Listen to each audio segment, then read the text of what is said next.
Chapter 511. Other than Yelena, who had personally participated in the production of the Demon Annihilation Crossbow, everyone else had the same reaction as Jedis. They were both surprised and delighted. The Demon Annihilation Crossbow's unparalleled attack power had completely shocked everyone, and the appearance of Mind Lock was equivalent to raising the Demon Annihilation Crossbow to a whole new level. Think about it. Unparalleled power coupled with accurate Mind Lock. This was simply a weapon that defied the heavens. Everyone's eyes were on Zhenglin and Yelena. The only question they were concerned about was whether this weapon could be mass-produced. If it was possible, they would laugh out loud, even in their dreams. The dark clouds that had been hanging over their heads for the past few days seemed to have been blown away in an instant.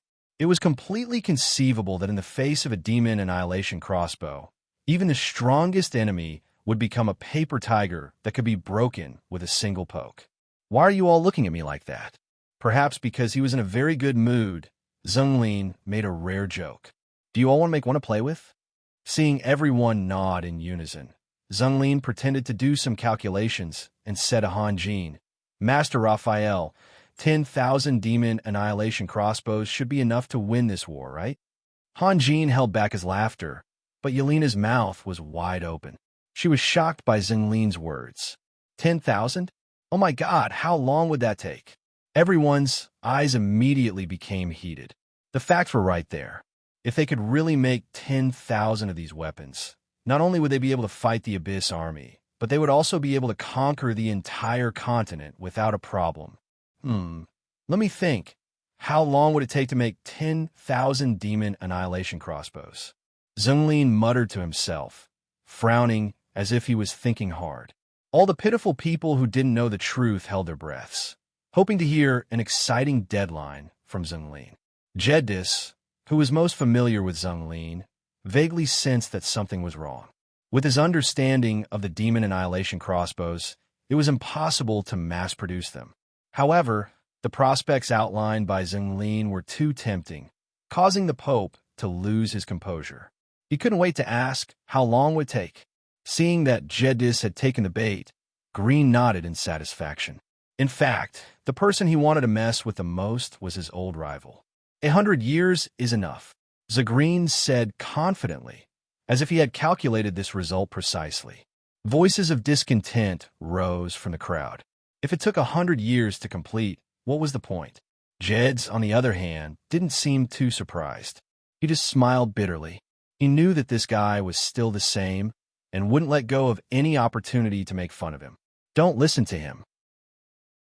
As long as the Demon Annihilation Crossbows can be used to equip the God of War, it's fine.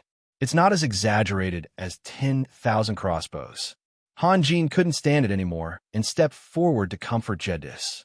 This time, even Green was curious. Does the city need to be equipped? What if someone attacks? Of course, Han Jin couldn't tell them the function of the yin-yang explosion formation. He could only vaguely say, "Don't worry. As long as it's not in existence on the level of Catherine, it won't be able to break through the holy crown city." Although they didn't know where Han Jin's confidence came from, everyone was used to trusting him unconditionally. Since he said that the city couldn't be broken through, then it really wasn't necessary. However, listening to Han Jin's words, there was hope that the production of the Demon Annihilation Crossbows could be used to equip the God of War. Everyone's enthusiasm rose again. What was the God of War? It was a super invincible mobile turret. If the old magic crystal cannons were replaced with the Demon Annihilation Crossbows, what kind of scene would it be? As long as the enemy appeared in the field of vision of the God of War, the outcome was already predictable. If that's the case, let's work harder and try to complete it within 3 months. Green was very happy. He had originally prepared for a long war. In his mind, at least 100 Demon Annihilation Crossbows will be needed to reverse the situation in the future war. However, according to Han Jin, as long as the God of War was equipped, it would be enough, which meant that his workload would be greatly reduced. As soon as Green's words came out, Han Jin was overjoyed, while Hogan and Kane's faces fell. More effort? Wouldn't this tire them to death? As for the other participant, Yelena, as a magic fanatic, making magic tools was the best pastime for her. Not only was she not depressed, but she also became high-spirited. In her mind, she was secretly happy that she could contribute something to her sweetheart. Han Jin saw everyone's reaction. Naturally, he didn't care about Hogan and Kane's feelings. As for the material consumption of the demon annihilation crossbows, he didn't need to worry about it. Morgan's treasure was enough to support the Holy Crown City for more than 10 years. After all, time was pressing.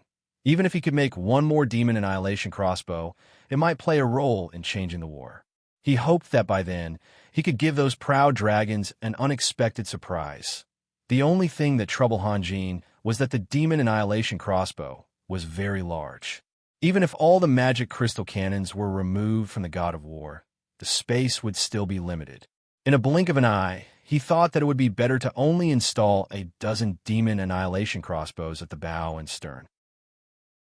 Judging from Yelena's operation just now, the demon annihilation crossbows could be adjusted up and down, left and right, which was much more flexible than the magic crystal cannons. Now that they had a target, of course, they had to put it into action immediately. Green and Yelena led a group of magicians into the magic boundary again and began to work. Unfortunately, perhaps Yelena was too excited to make such a wonderful magic tool that she forgot to comfort the little immortal bird before leaving. Unfortunately, Harley mistook this as a great opportunity. He went to the disappointed immortal bird and began to preach in his trademark way. "Second brother, it seems that your master doesn't care about your feelings. But it's okay, you still have me. Don't worry. As your big brother, I won't leave you alone. You see, your big brother is so good to you and has always been with you when you're unhappy." Then if one day, it seemed that Harley was determined to get a promise from the immortal bird. No one knew where his strong sense of crisis came from, but anyone could see that Harley was working tirelessly to achieve his ultimate goal. Seeing that Yelena ignored it, the immortal bird was particularly disappointed. It let out a low cry, spread its wings, and flew into the sky towards the God of War. Harley hurriedly turned into the soul-devouring orb and followed closely behind. Jed's frowned, looked at Han Jin's expression, and said slowly, Han Jin certainly knew what Jed's was going to say. He smiled and reminded him, "Harley. Yes, Harley. I don't know what happened to his body, but I can be sure that he has changed from an illusory form to a real body. This should be a kind of evolution." Jed chose his words carefully. "You don't need to worry about this." Han Jin was a little helpless, but at the same time, he could understand. It was already commendable for a pope to get along with an undead creature peacefully, so he couldn't ask too much of him. No matter how much he evolves, it doesn't change the fact that he will never betray me. I hope it is as you say, but the origin of the Lich's existence has never been deciphered. As far as I know, there's a mysterious connection between the top great Liches. Jed's eyes showed a hint of worry. What? Are there many great Liches? Han Jin couldn't help but be stunned. One Denver was already enough to make Kathleen afraid. If there were a few more great Liches like him, it would definitely be a disaster. Denver is no longer a great Lich in the ordinary sense. It is not an exaggeration to say that he is the god of Liches. The lifespan of a Lich is really too long. In such a long process, it is inevitable that there will be things that we can't understand, right? There will always be things that we can't understand. Han Jin nodded. He had already experienced the mystery of Denver, and he also admired the abandoned land that Denver had opened up. The abandoned land was equivalent to a Taoist paradise. Han Jin knew that he hadn't reached that level yet. After obtaining the 7 space magic crystals, he had been preparing to open up a real territory of his own. But because he wasn't too confident, he hadn't acted for a long time. But then again, wasn't Han Jin an extremely mysterious existence to the people of this world? You can rest assured that there will be an answer to this matter. Han Jin's face was full of confidence when he said this. The Forsaken Land of Denver was indeed magical, but who knew how terrifying the Yin and Yang Great Expansion Killing Formation was? As long as Han Jin could choose the battlefield, Han Jin was confident that he could face all the enemies. The battle with Kathleen not only made Han Jin see his own shortcomings, but also his own advantages. The only regret was that he could only set up one Yin-Yang formation but it was enough. The yin-yang formation was used for defense, while the nightmare crossbow was good for attack. With these two things, it was no exaggeration to say that Han Jin, who could both attack and defend, was in an invincible position. Time flew. More than 10 days after the first demon annihilation crossbow appeared in the Holy Crown City, Spencer, the deputy head of the undead bird army, led more than 20 magisters to the Holy Crown City.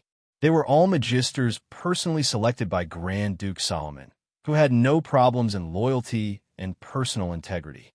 Only they were qualified to know the secrets of the demon annihilation crossbow.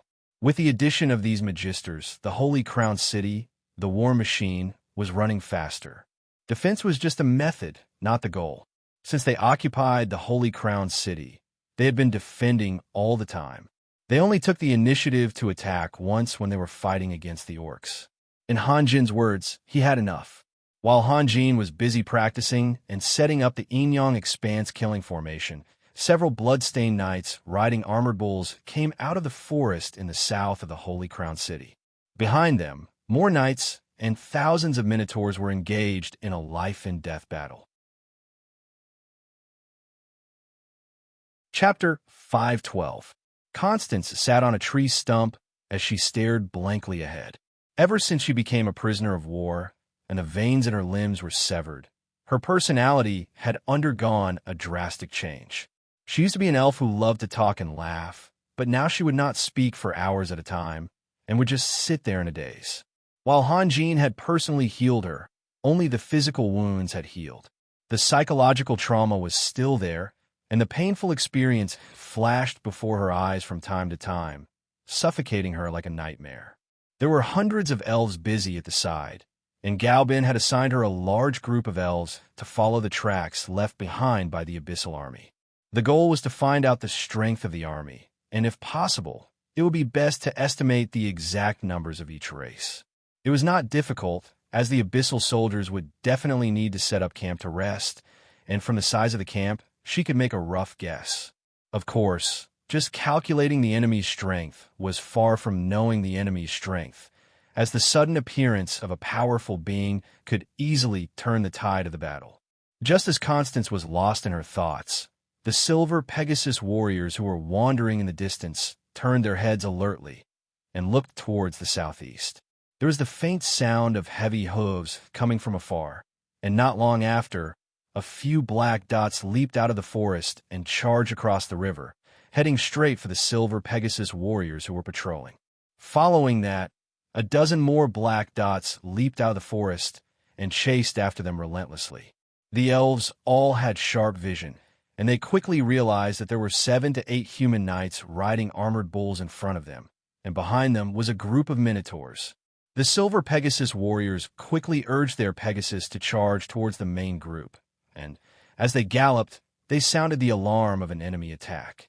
The alarm could be heard from 5 to 6 miles away, and the elves who were investigating the ruins of the camp heard it. Only Constance was still sitting on the tree stump in a daze.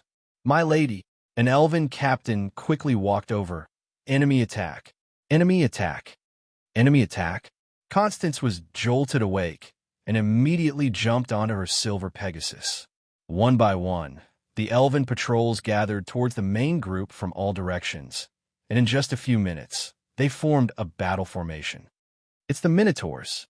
They're chasing after a few human knights. The silver Pegasus warrior who first discovered the enemy shouted as he galloped. "How many enemies?" Constance was calm. "More than 10. Prepare to save him," Constance shouted, and then spurred the silver Pegasus forward. The elves followed behind Constance in a straight line formation. It was the most advantageous formation for the elves to attack. If they wanted to surround the enemy, the two flanks would use the silver Pegasus' extreme speed to close in on them. If the situation turned bad, they would have to retreat, and the elves could fan out in all directions to preserve as much of their strength as possible. Soon, knights riding armored bulls appeared before Constance's eyes. Seeing an army suddenly appear before them, the knights were at a loss.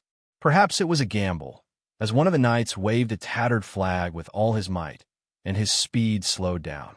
Constance ignored the knight. Her eyes were fixed on the Minotaurs as she slowly drew her bow. An arrow shot out, brushing past the waving flag and piercing into the eye of a Minotaur. The Minotaur cried out in pain as he fell backward, but the next moment he got up and ran backward. The other Minotaurs turned around and followed behind their comrade. Constance's eyes showed a hint of pain. While the distance was too far, if she was at her peak, the Minotaurs would not have survived. The wound had healed, but her strength had not fully recovered. After them, Constance squeezed the words out from between her teeth and continued galloping forward. The few knights riding armored bulls realized that the newcomers were not enemies and were overjoyed. The leader of the knights wanted to greet Constance, but Constance ignored him and galloped past him. The elves displayed their superb horsemanship, and in the blink of an eye, the entire Pegasus troop had passed by the knights, but there were no scrapes, and a few armored bulls let out an uneasy snort. Constance drew her bow again and aimed at the back of a Minotaur's neck. The Minotaur's speed was very different from the silver Pegasus, and this time, the distance between the two was less than 300 meters. With the sound of the bowstring vibrating, the Minotaur fell forward.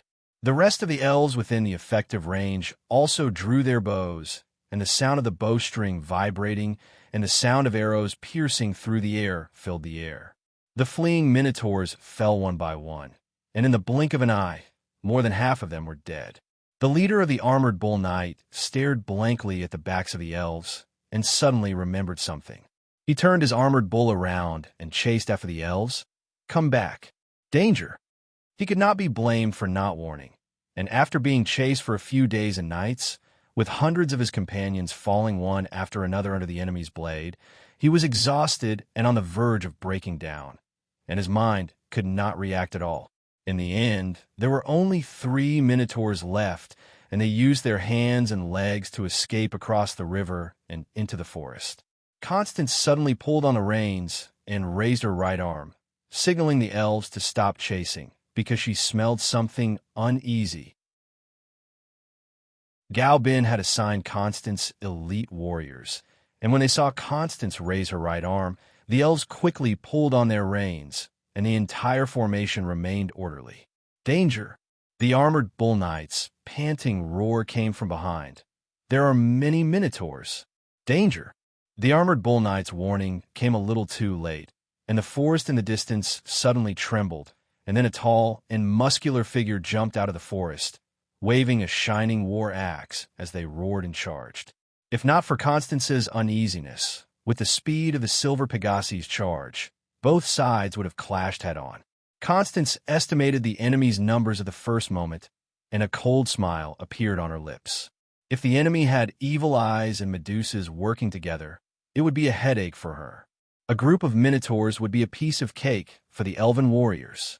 Constance whistled, and the silver Pegasus warriors split into 2 groups like flowing water, opening up a path in the middle before slowly retreating. This was the elves' usual tactic against melee armies, as the 2 groups retreated in different directions, and no matter which direction the enemy chased, the other group would mercilessly attack. If the enemy split up as well, it would be even better, as the 2 groups of elves would become 4, and if the enemy split up again, the 4 groups would become 8, or even fight on their own.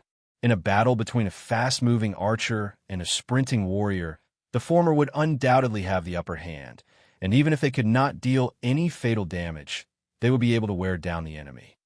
And there are manticores. The bull knight cried out with difficulty. Constance's expression changed, and she was both shocked and suspicious. If there were manticores among the pursuers, it was hard to imagine that the bull knight would have made it this far, and they would have been killed long ago. But judging from the knight's tone, it did not sound like he was spouting nonsense. Run! The barbarian bull rider roared. Constance gritted her teeth and shouted, Retreat! After the war with the orcs, the overall strength of the elves had been greatly reduced, and they could not afford any more losses. And the warriors that Gao Bin had given her were all elites, and these warriors were very precious, and she had the responsibility to bring them back in one piece. She would rather believe it than not, and she did not dare to take the risk. When the elves heard Constance's order, They sped up and retreated like the tide. "Hey!" The bull knight was stunned and quickly turned his armored bull around and led the charge, fleeing into the distance. Unfortunately, the armored bull's speed was barely satisfactory, and the silver Pegasus warriors easily overtook him. "Hey, hey, hey!" The barbarian bull knight looked at the backs of the silver Pegasus warriors and then turned to look at the minotaurs behind them. The iron barbarian bulls couldn't even compare to the minotaurs at the front. They were only able to escape here because of the sacrifices of their comrades. Seeing the enemy get closer and closer, the barbarian bull knight became anxious and angry. "Wait for me." Constance hesitated and slowed down, waiting for the bull knight. The bull knight let out a sigh of relief and was so touched that he almost cried. When he caught up to Constance, he quickly smiled and said, "Hello, I am—" Constance coldly pointed to the front. "Run." The bull knight swallowed his self-introduction and tried his best to steer the armored bull past Constance. Constance drew her longbow, and an arrow shot out, hitting the armored bull's butt. Even though Constance did not use too much strength, the distance was just too close, and the armored bull let out a low roar and suddenly sped up. F***CK. The barbarian bull knight couldn't help but curse in exasperation, but he tactfully shut his mouth. Constance did not bother with the bull knight and simply said, "Follow us, and after 30 miles, our men will meet you." In the time it took for her to say that, Constance had already overtaken him. The silver Pegasus' speed was indeed enviable, and the bull knight wanted to say something, but he stopped. He wanted to say, "Can't you bring me along?" But when he thought about the silver Pegasus characteristics, he gave up. "Damn it, that's vicious. Can't you at least say hello?" The bull knight gritted his teeth as he looked at Constance's back and muttered softly. He then turned back to look at his pursuers and was satisfied with their current speed, but he was the last one, and the psychological pressure was too great. He hesitated for a moment and then mumbled, "Sorry, buddy." With that, he reached back and flicked the arrow. At least a quarter of the arrow was embedded deep into the armored bull's butt, and the bull could not bear the pain and let out another low roar, and its eyes had turned red, and white foam was pouring out of its mouth, as if it had turned into a mad bull, and its running speed increased again. The rest of the bull knight saw the elves retreating and decided to continue running forward. Unfortunately, they met the same fate as their leader and were easily overtaken. It was said that the secret of running away was not to outrun the enemy, but to outrun one's companions. The few bull knight gave it their all and ran for their lives. A moment later, the sound of heavy hooves came from behind, and they saw their leader had appeared in their midst, and they watched as their leader overtook them. First, it was half a bull's body, then 2 meters, 3 meters, and the distance was getting wider and wider. It was only when they saw the arrow behind the armored bull's tail that they realized what was going on, and they all drew their long swords and killed their mounts. Only 2 knight hesitated and did not dare to attack. The leading bull knight turned back and roared, "If we run another 15 miles, we will be saved. Quick!"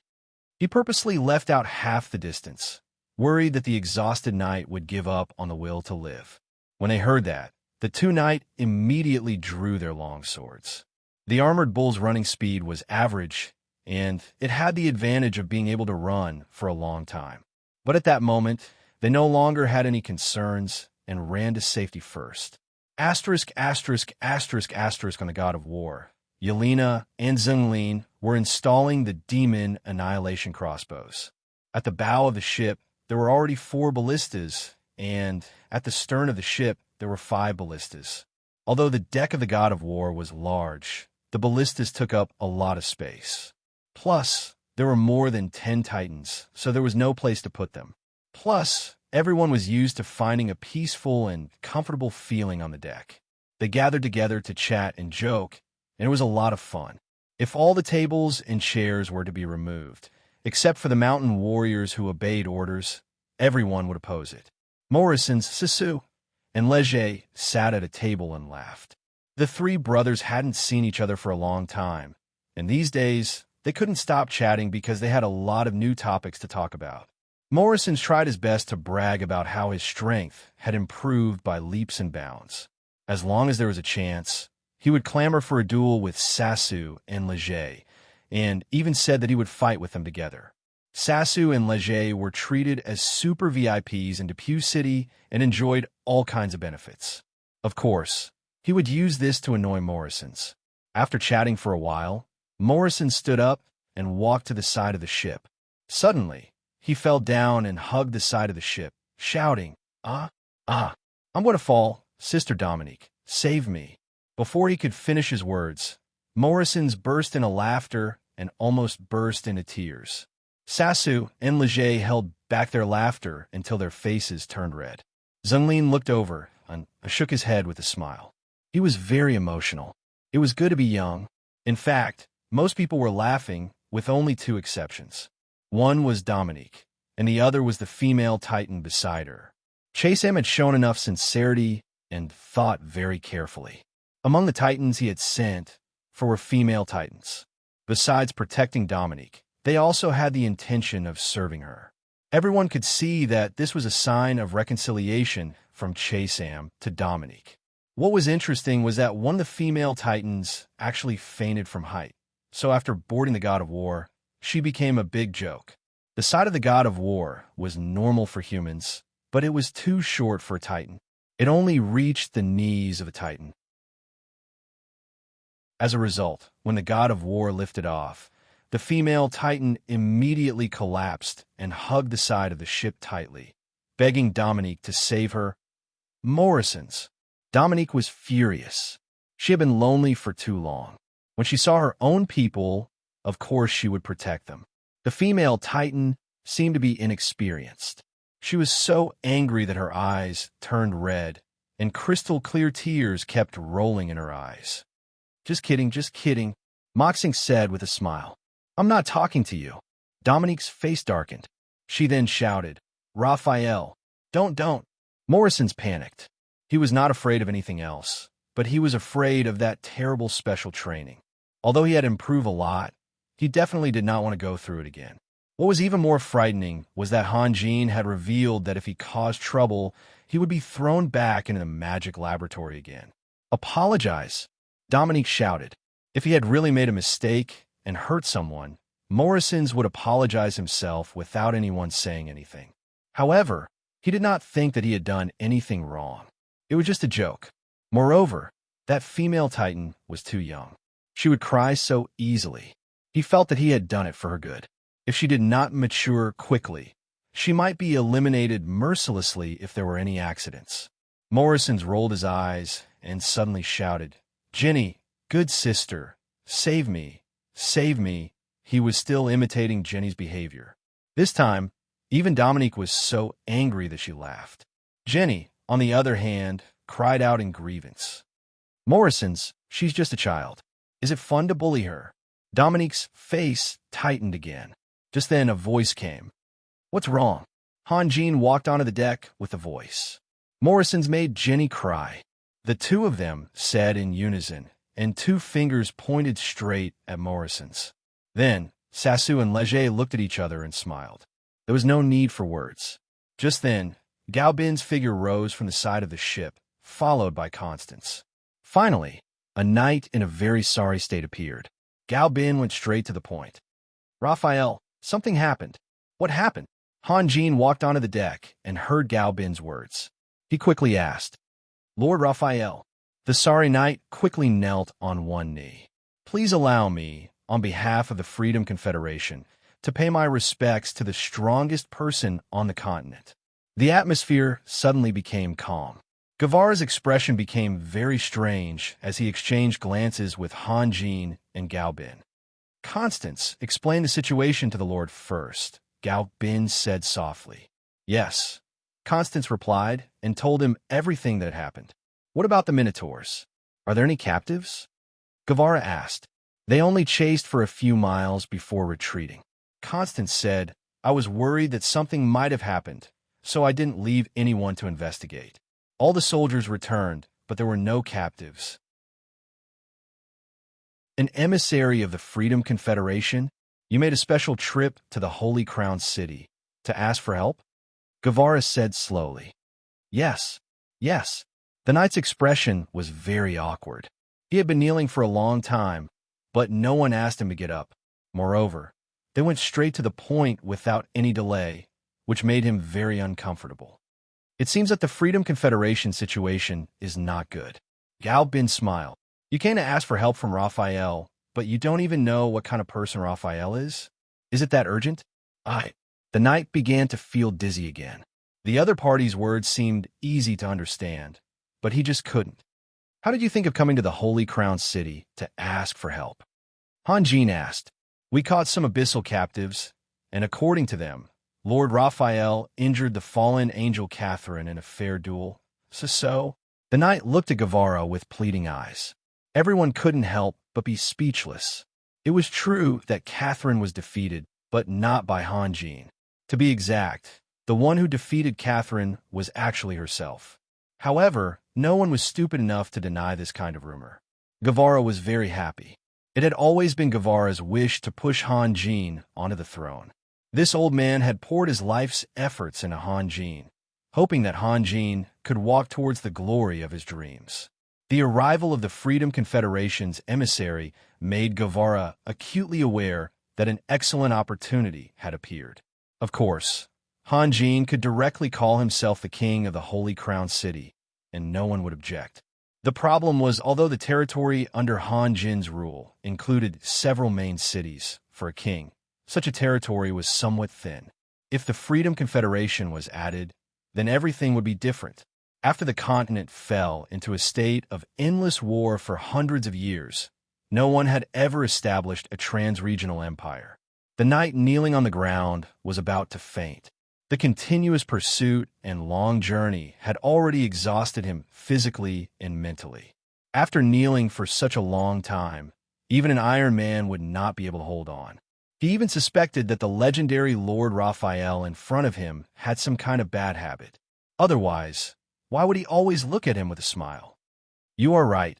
Catherine was indeed defeated by our Lord Raphael. Guevara made the decision for Han Jin and directly took over this big hat. But why didn't you go to the Grand Light Empire? That knight couldn't help but stare blankly at Guevara's words. No one would call him Lord. Could it be that the one he was kneeling to was not Raphael? This was a big loss of face, as if seeing through his doubts. Guevara bowed to Han Jin and introduced, "This is our Lord Raphael. Isn't the Freedom Confederation's information a bit too limited?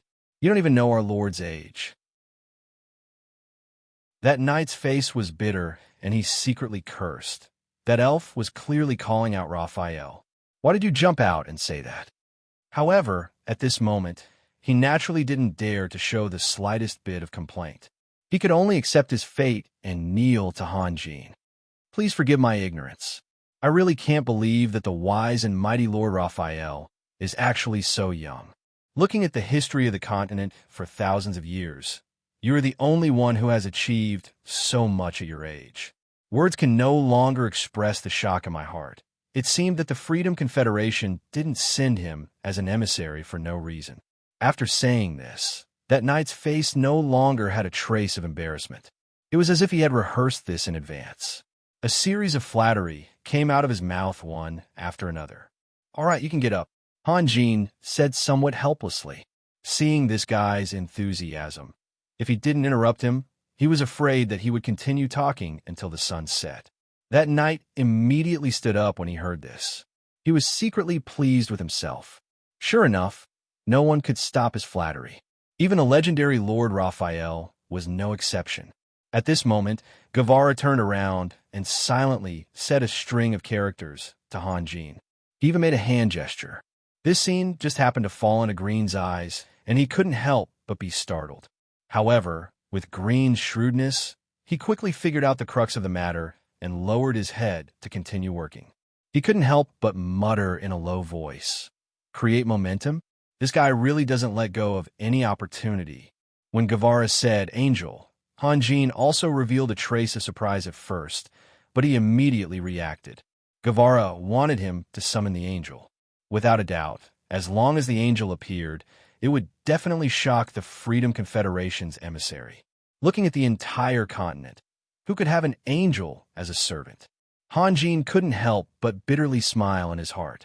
Such a high-profile action was completely out of line with his state of mind. However, he also understood Guevara's intentions. This old man was racking his brains to push him to a position where he would be the center of attention. Hanjin had always had a special feeling towards Guevara. He couldn't bear to refuse Guevara's request. Moreover, doing so would also benefit Hanjin. Hanjin tilted his head. Harley understood tacitly and quietly sank below the deck. At this time, the knight respectfully bowed to Hanjin. Please allow me to introduce myself. My name is Bauer. I'm the commander of the Knight Regiment of the Freedom Confederation. Everyone was somewhat surprised. They didn't think that this glib-tongued guy would actually be a commander. Could it be that the promotion of the Freedom Confederation depended on one's mouth? Leger and Sassu coincidentally looked towards Morrison's. In their hearts, they were thinking that if they threw Morrison's there, he should also be able to get an official position. Naturally, Bauer didn't know what the others were thinking. He continued to speak in a sincere tone. The appearance of the Abyss Army is a disaster for all the races on the surface. The Freedom Confederation is the first to bear the brunt of the Abyss Army's all-out attack. Under these circumstances, it would be very difficult for the Freedom Confederation to completely annihilate them. I hope that Sir Raphael can lend a helping hand. You should know that the Abyss Army's target isn't any city or alliance, but everyone on the surface. Today, it's our Freedom Confederation. Tomorrow, their target may be your Holy Crown City. Hanjin looked at Bauer with a pondering gaze. In his heart, he maliciously speculated, annihilate them all? I'm afraid that the ones who will be annihilated will be you. Otherwise, why would you run all the way here from so far away? Guevara frowned. Do the people of the Freedom Confederation like to boast like this? If not for Catherine and the vampires being attracted to the Holy Crown City by Hanjin, I'm afraid that the Freedom Confederation would have already vanished. How long can you hold on? Guevara bluntly asked. Bauer stared blankly for a moment. He didn't understand why Guevara suddenly asked such a question, but he still smiled and replied, it's not difficult for the Freedom Confederation to protect itself. The difficult part is how to minimize the losses of this disaster. Then we can rest assured. You don't need to be too anxious. Dispatching troops is a big matter. We still need to discuss it slowly. Guevara rudely interrupted Bauer's words. This captain of the Knight Regiment should not be playing tricks in front of Guevara. After learning that Catherine had been injured by Hanjin, he didn't even have the time to figure out what kind of person Hanjin was before he rushed here. The other party's goal had already been exposed, and there was no point in hiding it. Not to mention that the people in charge of the God of War were a group of shrewd people. If he wanted to play tricks here, he would only be humiliating himself. First, let's let Envoy Bauer rest for a while. It's such a long journey. He must be tired. Hanjin cooperated with Guevara. Bauer didn't know what to say. Tired of the journey?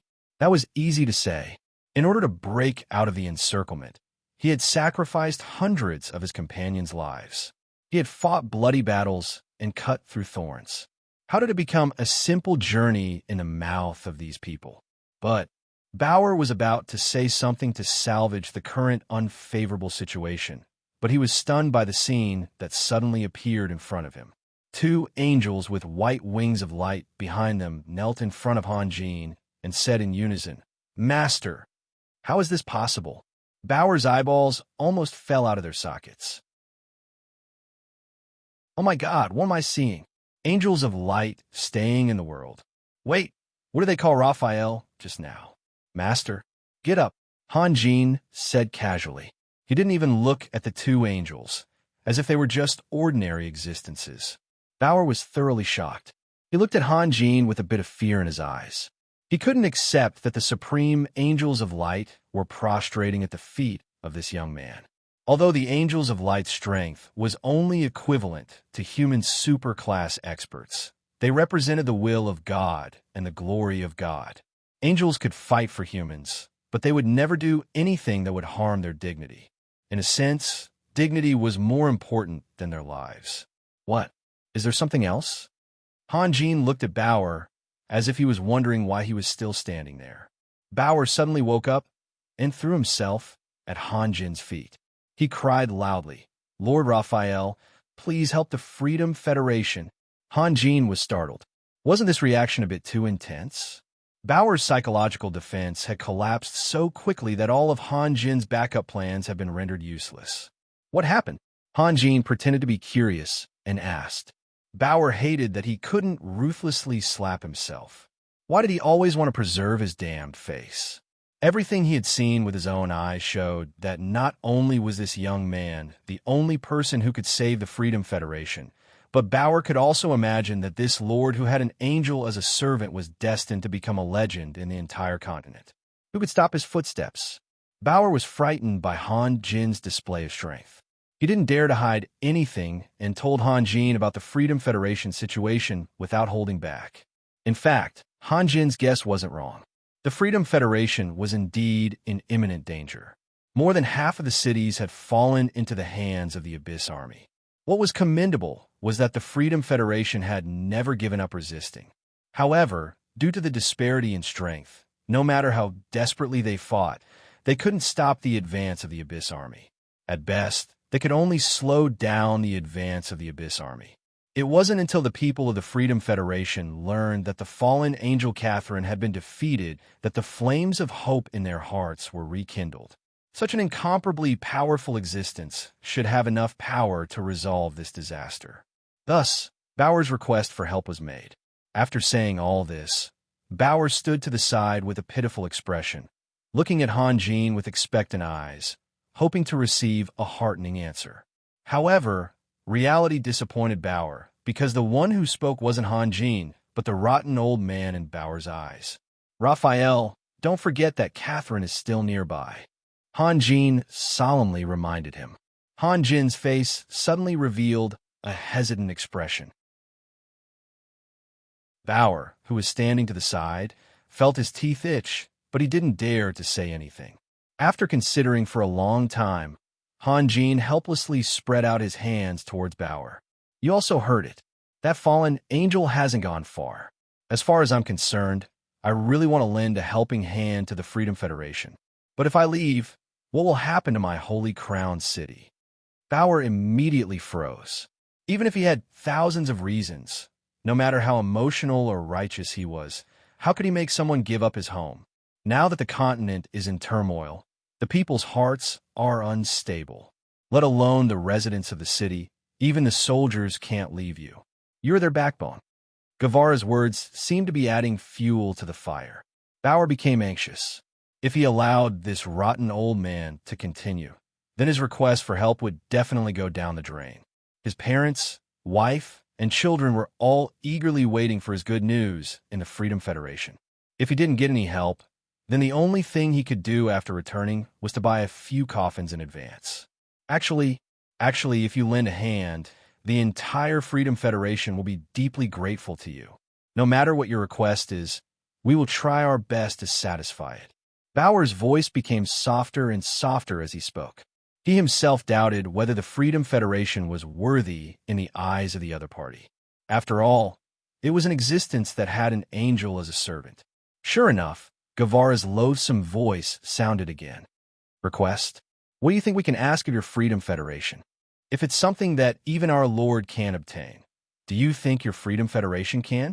"I didn't mean that," Bauer said dryly. His heart was already filled with despair. He really couldn't think of any reason to move this young lord. Moreover, our Lord's vision is very long-term. Guevara said meaningfully. Long-term vision? Bauer's heart skipped a beat as he immediately captured this information. What did this mean? Could it be that Lord Raphael's goal wasn't just the current Abyss army? Then what was his long-term goal? The answer was already obvious. It was the entire continent. That's right, it must be so, Bauer excitedly thought. This was too normal. For a powerful, God-ranked expert like Han Jin, it would be abnormal if he didn't have lofty ambitions. "My lord, you still haven't signed the document to reward Ma Li, right?" Guevara suddenly asked. "That's right." Han Jin nodded and cooperated. "I'll go now. Reward Ma Li." Bauer was startled. Could it be that Raphael had already proclaimed himself a king? If that was the case, then his previous conjecture was true. Bauer's brain immediately began to spin rapidly. He tried to think of what the Freedom Federation could offer that could move this young king in front of him. At this time, Hanjin had already turned around and walked into the cabin. Guevara followed behind Hanjin as he said, "There's also Sam from Cold Shadow City." This time, his sincerity is quite great. Bauer couldn't hear the rest of Guevara's words. He was wondering if he had misheard. Sam, who was famous for his arrogance. That titan who had never bowed his head in front of the Black Dragon? Heavens, could it be that this Raphael had already unified the Northeast? Bauer's mind suddenly flashed. If the other party's goal was the entire continent, then why couldn't the Freedom Federation be like the Titan race and rely on this young man's side? The more Bauer thought about it, the more he felt that this idea was feasible. Not to mention that the Freedom Federation was already close to the point where it existed in name only, even if it was safe and sound right now. When this young man really began his journey to conquer the continent in the future, the Freedom Federation wouldn't have the strength to stop him. Since they couldn't stop him, then there were only two options left. The first was to burn both jade and common stone, but Bauer estimated that there was an extremely high possibility that only the Freedom Federation would be burned. The second option was to surrender, but that was something that could only be done when the enemy was at their doorstep. But if they surrendered now, not only would the Freedom Federation be spared from destruction, but they would also have such a powerful backer. No matter how you looked at it, it wasn't a bad thing. As for those high and mighty bigwigs, Bauer believed that they would make the right choice. One was destruction, and the other was survival. Even a fool would know which was the more reliable choice. If those bigwigs far away in the Freedom Federation knew what Bauer was thinking at this moment, they would definitely be dumbfounded. Who would have thought that the emissary they sent out would actually attempt to sell the entire Freedom Federation? Seeing that Hanjin's figure was about to disappear through the cabin door, Bauer hastily shouted, "Lord Raphael, wait a moment." Hearing this, Hanjin stopped and turned around. In fact, he and Guevara had been slowly walking towards the cabin, waiting for Bauer to urge them to stay. "Is there anything else? You see, I'm very busy." Hanjin pretended to be dissatisfied. "Lord Raphael." Bauer rushed in front of Hanjin and bowed deeply. "I implore you to lend a helping hand and save the fate of the Freedom Federation. Give me a reason." "Because the Freedom Federation will soon be under your control, my lord." After saying this, Bauer felt his entire body relax. At this moment, he was completely confident that the other party would agree to his request. "Is this your own opinion, or is it Kemaraka's idea?" Guevara asked. Kemarak was the current head of the Freedom Federation. In fact, it didn't matter what Kemarak thought. As long as Bauer personally said it, it was enough. Guevara only wanted an excuse. "This is my opinion, but I believe that Lord Kemarak won't oppose it," Bauer said loudly. "All right, since it's like this, Raphael, shouldn't we change our plan?" Seeing that his goal had been achieved, Guevara immediately became spirited. Everyone on the deck had witnessed the entire process. Seeing this pitiful emissary willingly jump into the trap that Guevara had meticulously prepared for him, they didn't know whether to laugh or cry. Wasn't this too much of a joke? Just a few simple words had decided the fate of the Freedom Federation? "Mr. Guevara, there's no need to be in such a hurry." Hanjin was both helpless and moved.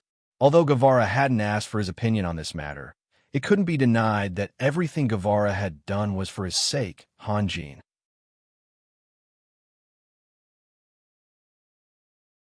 Chapter 5:13. The emergency military meeting was held at noon, and all the important figures were present. There was Guevara, Jedis, and the rest of the think tanks, as well as the commanders of the various armies. Gaub Bin and Lydia were also present, and even Adolf the ascetic, who had never attended a military meeting before, was present. He was seated to the right of Hanjin, and that was the most honorable seat aside from the main seat. It was undeniable that Hanjin was fortunate to have Guevara's help. Of course, that was also why Hanjin was especially respectful towards Guevara. That seat should have been Guevara's, and he never cared about such empty titles, so it was the same wherever he sat. Fulfilling Adolf's wish was beneficial to everyone, so why be so calculative? In fact, Adolf's military talent was nothing to write home about, and whether it was one enemy or 10,000 enemies, Adolf would always make the same choice, and that was to destroy them all. "Constance, you speak." Galbin called out Constance's name, and the meeting officially began. From the Rift Valley all the way to the forest in the southeast, the Abyssal Army stopped to rest a total of 5 times. Constance said slowly, "Based on the traces they left behind, we can roughly deduce that this army should have around 200 to 300,000 soldiers, mainly made up of minotaurs, medusas, and evil eyes. The minotaurs numbered around 30 to 50,000, while the medusas and evil eyes numbered around 100,000. Also, we found a large amount of manticore feces outside the camp of the Abyssal Army, but their numbers are not easy to estimate, but I guess there should be at least 2,000 of them." "The manticore is the most troublesome," Lydia said. "I remember when I was young, I went on an adventure with my friends, and we met a manticore in the crypt, and it almost forced us into a dead end. Maybe you don't know, but Gao Bin's Mark of God was awakened then, and if it wasn't for him, we would have all been killed by the manticore. It was then that Gao Bin left a glorious and unforgettable image in your heart, right?" Han Jin smiled. Lydia glanced at Han Jin and slowly lowered her head. She could tell that Han Jin was implying something. "We're talking about serious business." "Don't interrupt," Gao Bin said bluntly. Bauer, who was present at the military meeting, was shocked. Who was this guy? Too arrogant. He actually dared to criticize Lord Raphael in public. To the elven archers, the manticore is indeed a huge threat. However, we still have mages and warriors. They won't be able to take advantage of us, Guevara said. "It won't be easy." Jed sighed. 100,000 evil eyes, 100,000 medusas. Have you thought about it? When we win, what price will we have to pay? The battlefield fell into silence. The stronger one was, the higher the chances of survival on the battlefield. Han Jin's strength was limited after all, and it was impossible for him to take care of those ordinary soldiers. "Bauer, why don't you tell us?" Han Jin said, "Tell me everything you know about the Abyssal Army. Remember, I want to hear the truth." Han Jin was warning them that they couldn't underestimate the strength of the Abyssal race, just because the Freedom Federation needed help. "My lord, when we were attacked, we lost a few cities in succession. However, that was because we were caught unprepared. No one was convinced." Bauer stood up. He had only rested for 2 hours and hadn't recovered yet. Recalling the terrifying scene at that time, he seemed a little absent-minded. But later, we found out that we really weren't their match. "Continue," Han Jin said. "After the war broke out, the mages of our magic guild flipped through all the books in search of information related to the Abyssal race. In the end, they found that the information was outdated. The Abyssal race had undergone huge changes." Bauer's face was full of bitterness. "For example, the evil eyes that covered the mountains and plains. My lord, you should know that the more tentacles an evil eye has, the more powerful it is. Those evil eyes have at least a dozen tentacles. Some are even like jellyfish in the sea, with hundreds of tentacles. Moreover, their tentacles are equipped with magic tools. My lord, can you imagine? Their attack range is more than 1,000 meters. 1,000 meters? Gao Bin was stunned. This was far beyond the range of the elven archers. Yes, 1,000 meters. Our mages didn't even have time to release magic before they became targets." Bauer said, "The Freedom Federation and the lizard men living in the swamps have been fighting for hundreds of years. After the Abyssal Army invaded the Freedom Federation, we gave up on our hatred and even recruited tens of thousands of lizardmen warriors with superb archery skills. But even they couldn't do it. When the scorching hot rays of light shot over, they were instantly turned into charcoal." Everyone was speechless for a moment. After a while, Guevara broke the silence. "All life forms are constantly improving. Just like how we have the demon annihilation crossbow, the Abyssal race can't always be at the same place. That's not the problem." Gao Bin frowned. The point is, if all the evil eyes were equipped with that kind of magic tool, Donald should have invested a lot of manpower and resources. It's impossible for there to be no news at all. How come we didn't know anything? Yes, I also find it strange. Zagun's Evil Eye Army. Guevara also showed a hesitant expression. If that's the case, then Donald should be smarter than Nicholas. Han Jean said softly. After Mr. Zagreen created the Demon Annihilation crossbow, Nicholas wantonly publicized it without any awareness of secrecy. As a result, the dragons were dissatisfied, and Donald waited until the last moment to reveal his weapon. Your guess is a bit forced, Gao Bin said. The situation in the abyssal world was once as chaotic as ours. Donald also worked hard for dozens of years to win the respect of the abyssal race. Could it be that he never used it when fighting the enemy? Maybe his patience is better than ours. He can endure. Han Jean said, now is not the time to discuss this. Bauer, what else do you know? Gao Bin helplessly shrugged and said in his heart, Kid, are you taking revenge on me? And those terrifying Minotaur chiefs? Bauer said with a trembling voice, they're a group of butchers. The exultant, bloodthirsty butcher. Almost half of my night guard were killed by them. After the battle, I secretly brought my brothers back to the battlefield, but I couldn't even find a complete corpse. The previous evening, they were still alive, but after only one day, they became piles of rotten meat. You brought people back to the battlefield? Guevara was a little surprised. I was useless and couldn't protect them, but I had to bury them, right? How could I let the corpses of those who trusted me be exposed in the wilderness? Looking at Bauer's lingering fear, it was obvious that he was frightened at that time. He even had the courage to try to bury the corpses of his comrades. Regardless of whether he succeeded in the end, this courage was commendable. You are a true knight, Guevara said softly. Thank you. Bauer smiled bitterly. Minotaur chiefs? Han Jean asked. Are they very strong? How do I put it? Guevara thought for a moment. Let's use Saxon as an example. The Minotaur chiefs are weaker than Saxon, but if 3 or 5 Minotaur chiefs surround and attack Saxon, Saxon won't be able to last more than a few minutes. Minotaur chiefs are stronger than Saxon. Of course, this is not absolute, just like the difference between angels. Some Minotaur chiefs are even stronger than me. How many Minotaur chiefs are there? Han Jean asked. I don't know. Bauer shook his head. I only participated in a few battles, and the Abyss Army is divided into 5 groups.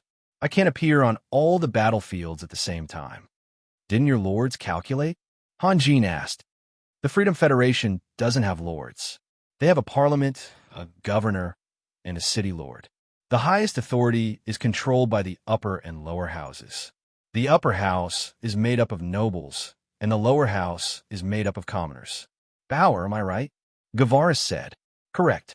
Bauer replied and turned his gaze back to Han Jean. My lord, our organization has been completely disrupted. Many cities are fighting for themselves. The difference in strength is too great. Han Jean sighed. No matter what, Saxon was still a dignified army commander. If Saxon couldn't even defeat a Minotaur chieftain, then the fate of the entire army could be imagined. From Bauer's tone, his personal guard knight regiment was attacked by a group of Minotaur chiefs. If it was the 2nd Swordsman Regiment, then it wouldn't be much stronger. Lang Ning, Winston, Saxon, and the others looked at each other in silence. Their morale had taken a hit. Can a Minotaur chieftain's strength surpass a Golden Behemoth's? Sunir asked with a smile. Golden Behemoths? Bauer was stunned and replied. Golden Behemoths are the kings of land battles. Remember, we exterminated the beastmen. What? Did those Minotaur chieftains make you afraid? Sunir asked. Saxon's spirit was lifted and he laughed. Them? As long as my lord is here, they are nothing. But Guevara and the others couldn't laugh. The beastmen used to be a very powerful race, but their luck was too bad. In order to seize the highest power, Fossa even killed his own father, uncles, brothers, and sisters. The overall strength of the beastmen suffered an unprecedented blow. Then, Fossa faced the genius Solomon and was suppressed for decades. Then, Lionel killed Fossa. It could be said that Han Jin dealt a fatal blow to the Beastmen when they were at their weakest. Among the hundreds of thousands of Beastmen, except for the old, the weak, and the women, there weren't many elite warriors. The Undying Bird Regiment that traveled thousands of miles was the last straw that broke the back of the Beastmen. There was no comparison between the Beastmen and the Abyss Army. From Bauer's simple description, it could be concluded that Donald had invested a lot, and those were the elites of the Abyss world. "My lord," Bauer suddenly thought of something and hurriedly said, "Before I left the Freedom Federation, I received a terrible news from the captives." "What news?" Han Jin asked. Because Catherine suddenly left the Abyss Army, Donald decided to change the commander.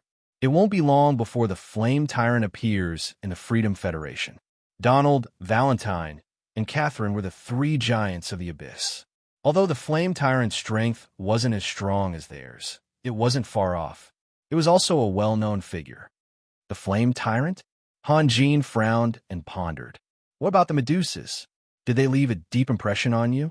Gao Bin asked Bauer. Excluding the Titans, the Medusas were the most difficult to deal with among all the creatures that had long-range attacks. If the elven archers were approached by the enemy, the result would be very bad. However, the Medusas weren't afraid. They could release sharp arrows and engage in fierce close combat. In the Abyss world, the status of the Medusas was even higher than that of the Evil Eyes. They were fully deserving of being the backbone of the battlefield. The Medusas were much more terrifying than the Evil Eyes. Bauer recalled the scene at that time and couldn't help but reveal a pained expression. Although the Evil Eyes had a long range, as long as our warriors risked their lives and rushed in front of them, even an ordinary warrior could kill 3 or 4 Evil Eyes by himself. However, the Medusa's close combat ability was too strong.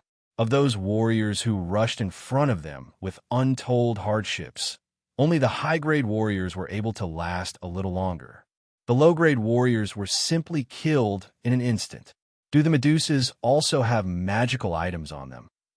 Han Jin suddenly asked. Bauer carefully thought for a moment before replying.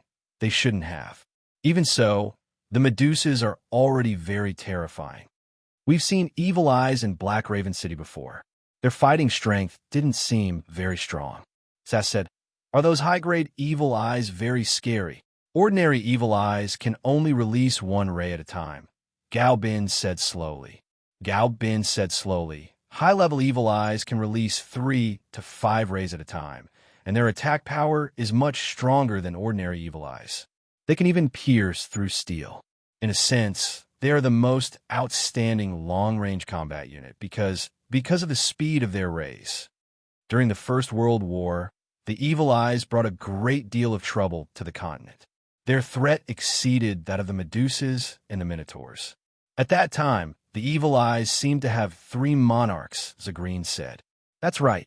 Even the most powerful warrior in the realm, the great Archangel Alpha, was once injured by an Evil Eye. Adolf nodded. How is that possible? No one can avoid the Evil Eye's rays. Han Jin said slowly. He had experienced it himself. Life itself could not exceed the speed of light, no matter how powerful it was. However, it took a few seconds for the Evil Eyes to raise their antennae, gather their mana, and release their rays. A high-grade warrior could use this time to react. Otherwise, the Evil Eyes would be invincible, and Han Jin would not have lived to this day. The 3 Evil Eye monarchs have been killed. Do you think that the Evil Eyes have given birth to another monarch? Gao Bin asked. Not likely. Jedis pondered for a moment. If that army had an Evil Eye monarch, Donald wouldn't have needed to invite the Flame Tyrant. The Abyssal race's ranking system was somewhat different from that of the continent. Donald, Valentine, and Catherine were all demigods, and below them were monarchs. However, the monarchs of the Abyssal world were generally more powerful than the super-grade warriors of the continent. In Catherine's words, monarchs were like children who had just stepped into the door of power and did not know how to embark on the real journey. Bauer, what else do you know? Han Jin asked. I've already told you everything I know, Bauer said. Tell us the details of the battles you've participated in, Guevara said slowly. Don't be afraid of the details. Perhaps you've overlooked something important. Bauer pondered for a moment, then began to narrate. From the preparations before the battle, the adjustments, the scenes during the battle, his mood after the battle, the chaos in the Freedom Federation, and so on, he told everyone everything he could think of. It was close to dusk when Bauer finally finished. The energy he had recovered after resting for more than 2 hours was exhausted once again. His face was pale, and he had to use both hands to support himself on the table to stabilize his body. Finally, under Han Jin's signal, he sat down shakily. This is troublesome. Gao Bin shook his head. If they attack us, it will be much easier. If we attack them, I made up my mind, Han Jin said slowly. Bauer found that, during the discussion, no one seemed to respect Lord Raphael. But when Lord Raphael said, I've made up my mind, the atmosphere suddenly became silent. Everyone was silent as they stared at the man who had made the decision. To be honest, the structure of our Holy Crown City is somewhat abnormal, Han Jin said with a smile. Then he reached out his hand to grab the soul-devouring orb and gently stroked it. The soul-devouring orb turned into a small pyramid about half a foot high and floated above the table. Other places are just like this tower. The lower you go, the more powerful and solid their power reserves are. But we are the opposite. Yes, our top forces can be said to be the most powerful on the continent. Guevara laughed. How many demigod experts are there on the continent? We have already occupied 2. If Raphael's plan succeeds, then it will become 3, huh? Bauer was shocked. Other than Lord Raphael, who else was a demigod expert? His gaze involuntarily fell on Adolf, because that position was second only to Han Jin. So, I don't want to lead the soldiers to the Freedom Federation. That would be using our disadvantage to compete with the enemy's advantage. Han Jin said slowly, 1 god of war is enough for us. Guevara, Jedis, and the others looked at each other and said nothing. They have a total of 300,000 soldiers. Wouldn't it be too much to ask for just 1 god of war? Zhenglin asked, doesn't the Freedom Federation have their own army? Our mission is to eliminate all the Abyss experts. Han Jin said slowly. Zhenglin thought for a moment and didn't say anything. Mr. Guevara, Jedis, you 2 stay here and guard our home. Han Jin said, and then turned his gaze to Zhenglin. Mr. Zhenglin, can you transfer the Demon Annihilation Crossbow Research Lab to the God of War? Zhenglin thought for a moment and said, yes. Then hurry up. I need your help. Han Jin's meaning was clear. He wanted to lead Zhenglin to the Freedom Federation. Then Han Jin looked at Spindle. Spindle had been present at the military meeting, but he hadn't spoken a word since the beginning. Mr. Spencer, have you mastered the production process of the Demon Annihilation Crossbow? Can you do it alone? Almost. Then, do you want to come with us to the Freedom Federation or return to the Capital of Elements? Han Jin asked. The God of War has already installed 9 Demon Annihilation Crossbows. You don't have enough manpower, Spencer said softly. Just let my 2 students go back. Not every magician could control the Demon Annihilation Crossbow. Furthermore, there were only 4 great magicians on the God of War: Hogan, Kane, Leslie, and Lorraine. There really wasn't enough manpower. Thank you very much. Han Jin smiled and then turned to Bauer. Bauer, if there are no major accidents, how long do you think the Freedom Federation can last? Bauer thought for a moment. 2 months at most. At least? At least, maybe we can't hold on anymore. Bauer smiled bitterly. The communication between our cities has been cut off, so we can't know the situation of other cities. How long did it take you to get to the Holy Crown City? Han Jin asked. Altogether, 11 days. So, we have to subtract 11 days from 2 months. Yes, that's it. We have 10 to 15 days to prepare. Han Jin said, Lang Ning, Winston, you and the other Legion commanders will assist Mr. Lang Ning in protecting the Holy Crown City. Kane, you and Lang Ning will take over. After we leave, Lang Ning will be in charge of the command of the Magic Legion. Okay, Kane nodded. Everyone else, follow me to the Freedom Federation. Han Jin paused. Does anyone have any objections? Guevara sighed. He was somewhat reluctant, but after thinking about it, Hanjin and the others had left. They really needed to take care of their family, and Jed's alone was far from enough. Gaobin, what do you think? Hanjin asked. The Legion commanders would stay, including Guevara and Jed's, while the others would follow him to the Freedom Federation. Naturally, this included Gaobin and Lydia. Gaobin might be worried about the elves without a leader.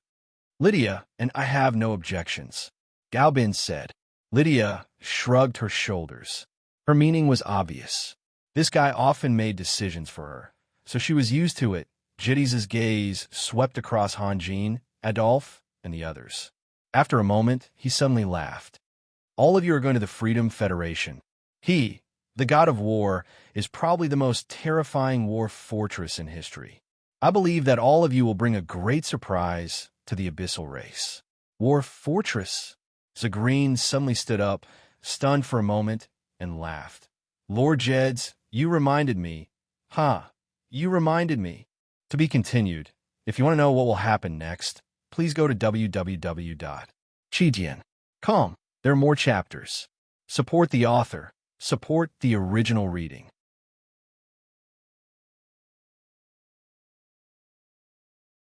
Chapter 514. While Bauer was anxiously waiting, the days passed. Finally, the experts of the Holy Crown City were ready to depart. The commoners also knew that their lord was about to go on an expedition to the Freedom Federation. When the god of war rose into the sky, the commoners spread the news to each other. One by one, they stopped what they were doing and came to the streets, watching the god of war depart. Of course, Jedis and Guevara would also come to see him off. However, people at their level did not like to do things in a complicated way. Most of the time, a glance or a smile was enough. There was no need for them to express their feelings. Standing on the city wall, Guevara watched the god of war fly further and further away, gradually becoming a small black, and finally disappearing into the sky. He sighed and said, "Let's go back." Jedis did not answer. He was still staring at the stone pillar in a daze. "What's wrong with you?" Guevara noticed Jedis' abnormality. "Did you hear a sound?" Jedis whispered. "What sound?" Guevara pricked up his ears, but did not hear anything. "What did you do last night?" Jedis asked. "Raphael said that we're leaving today, so I went to bed early." "You can only wake up early if you go to bed early." "Why?" "It's a pity that you weren't there." Jedis showed a trace of regret. When Raphael completed the magic array, the whole night sky changed color. The starlight was covered by an invisible force. The world in front of me became pitch black. I couldn't even see my fingers. The wind was as heavy as lead. I could clearly hear an indescribable sound coming from the wilderness. It was like countless ghosts were crying. "No." Guevara shook his head. "That should be the magic array that Raphael set up on the god of war to block out the changes in the outside world. By the way, did Raphael tell you how to activate the magic array?" "I did ask. He said that no one can control the magic array except him." Jedis said. "Otherwise, I would have asked him to leave Harley behind. That is to say, if the Holy Crown City is attacked, only Raphael can come back." Guevara pondered for a moment and said, "Green's idea is too crazy. I don't know if he can succeed." "I believe him." Jedis smiled. "I heard that you two are old rivals. Do you really believe him?" "Because I have tasted the lesson. Back then, when Green said that he wanted to develop a weapon that could annihilate all magical effects, I also thought he was crazy and even made a bet with him." Then you will definitely lose." "It can't be helped. I wasn't the only one who suspected Green at the time. Even Nicholas didn't believe it at first." Jedi shrugged. "He is indeed a genius." Guevara murmured. Green has many strange dreams. The demon annihilation crossbow is just one of them." Jed's laughed. "You may think that his idea is crazy, but in reality, after he successfully created the demon annihilation crossbow, he continued to make it at Nicholas' request, and he also began to research it. Let's hope he succeeds, Chase said softly. Asterisk, asterisk, asterisk, asterisk. It only took 5 days for the god of war to arrive at the periphery of the Freedom Federation. On this former battlefield, there were no longer any intact buildings. There were ruins everywhere, and the rotting corpses of humans and abyssal races could be seen everywhere. Even though the god of war was hovering high in the sky, everyone could clearly feel the thick smell of blood. This is the first city that fell.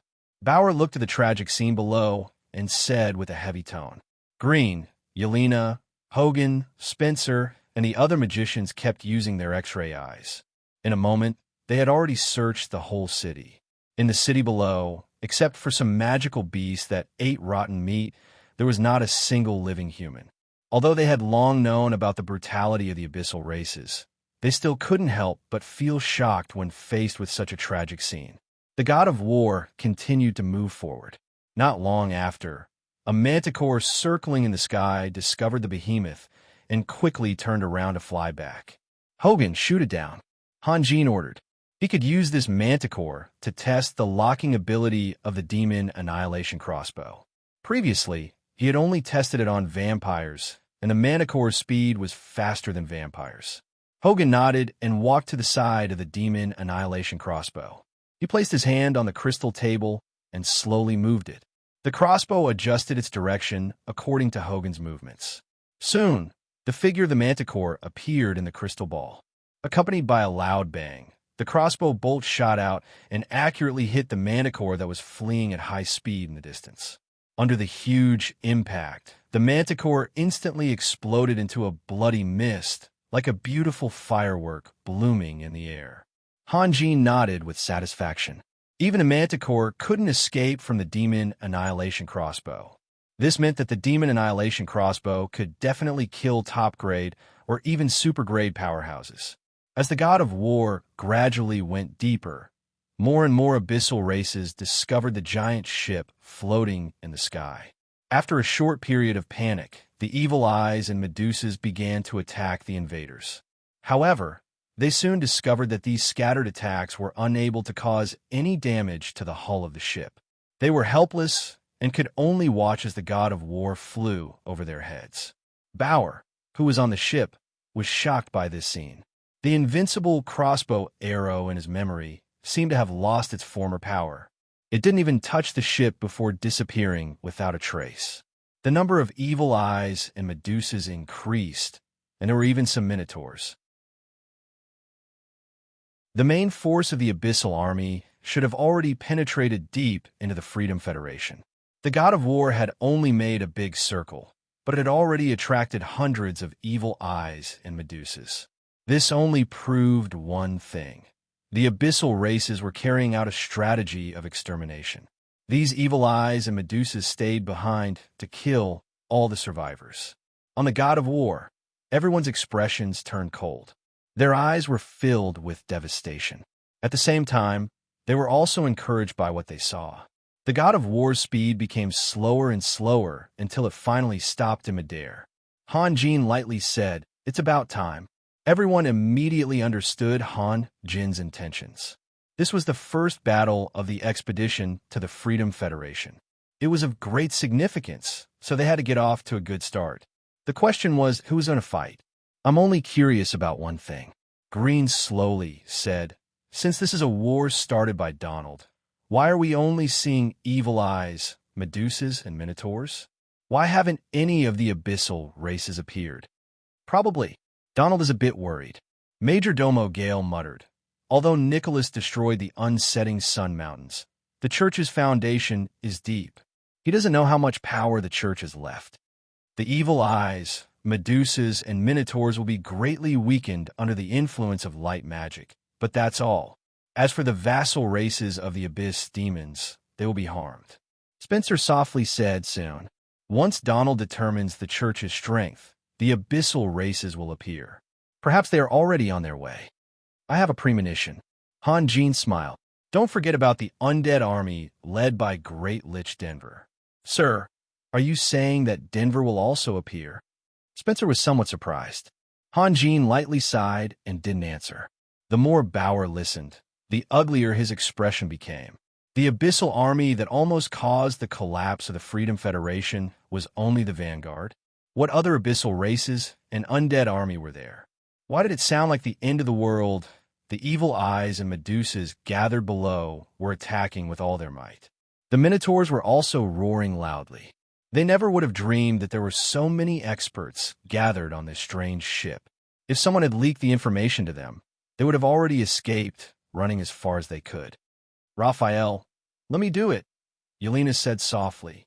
The glory of the first battle attracted him, but the weakness of the enemy made him too lazy to fight personally. While he was hesitating, he had already lost his chance.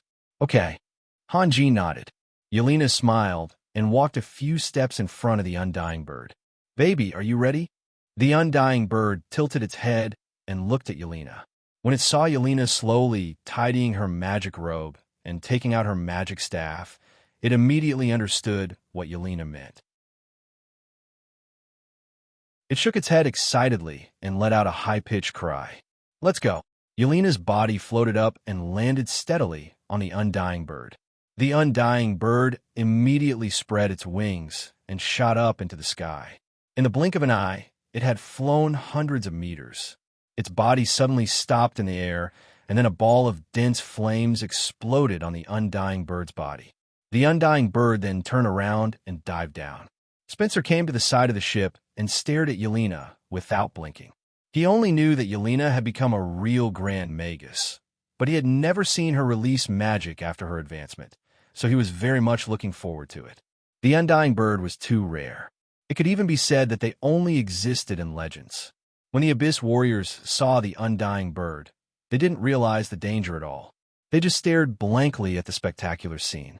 Like the undying bird, Yelena's body was also swallowing and spitting out captivating red flames.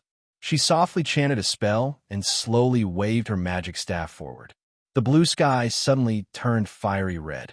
Then, huge red pillars of lightning appeared in the sky and fell straight down with great force.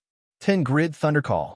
Compared to the previous 9 Grid Thundercall, the attack range of 10 Grid Thundercall was much larger, and the diameter of the pillars of lightning had also increased.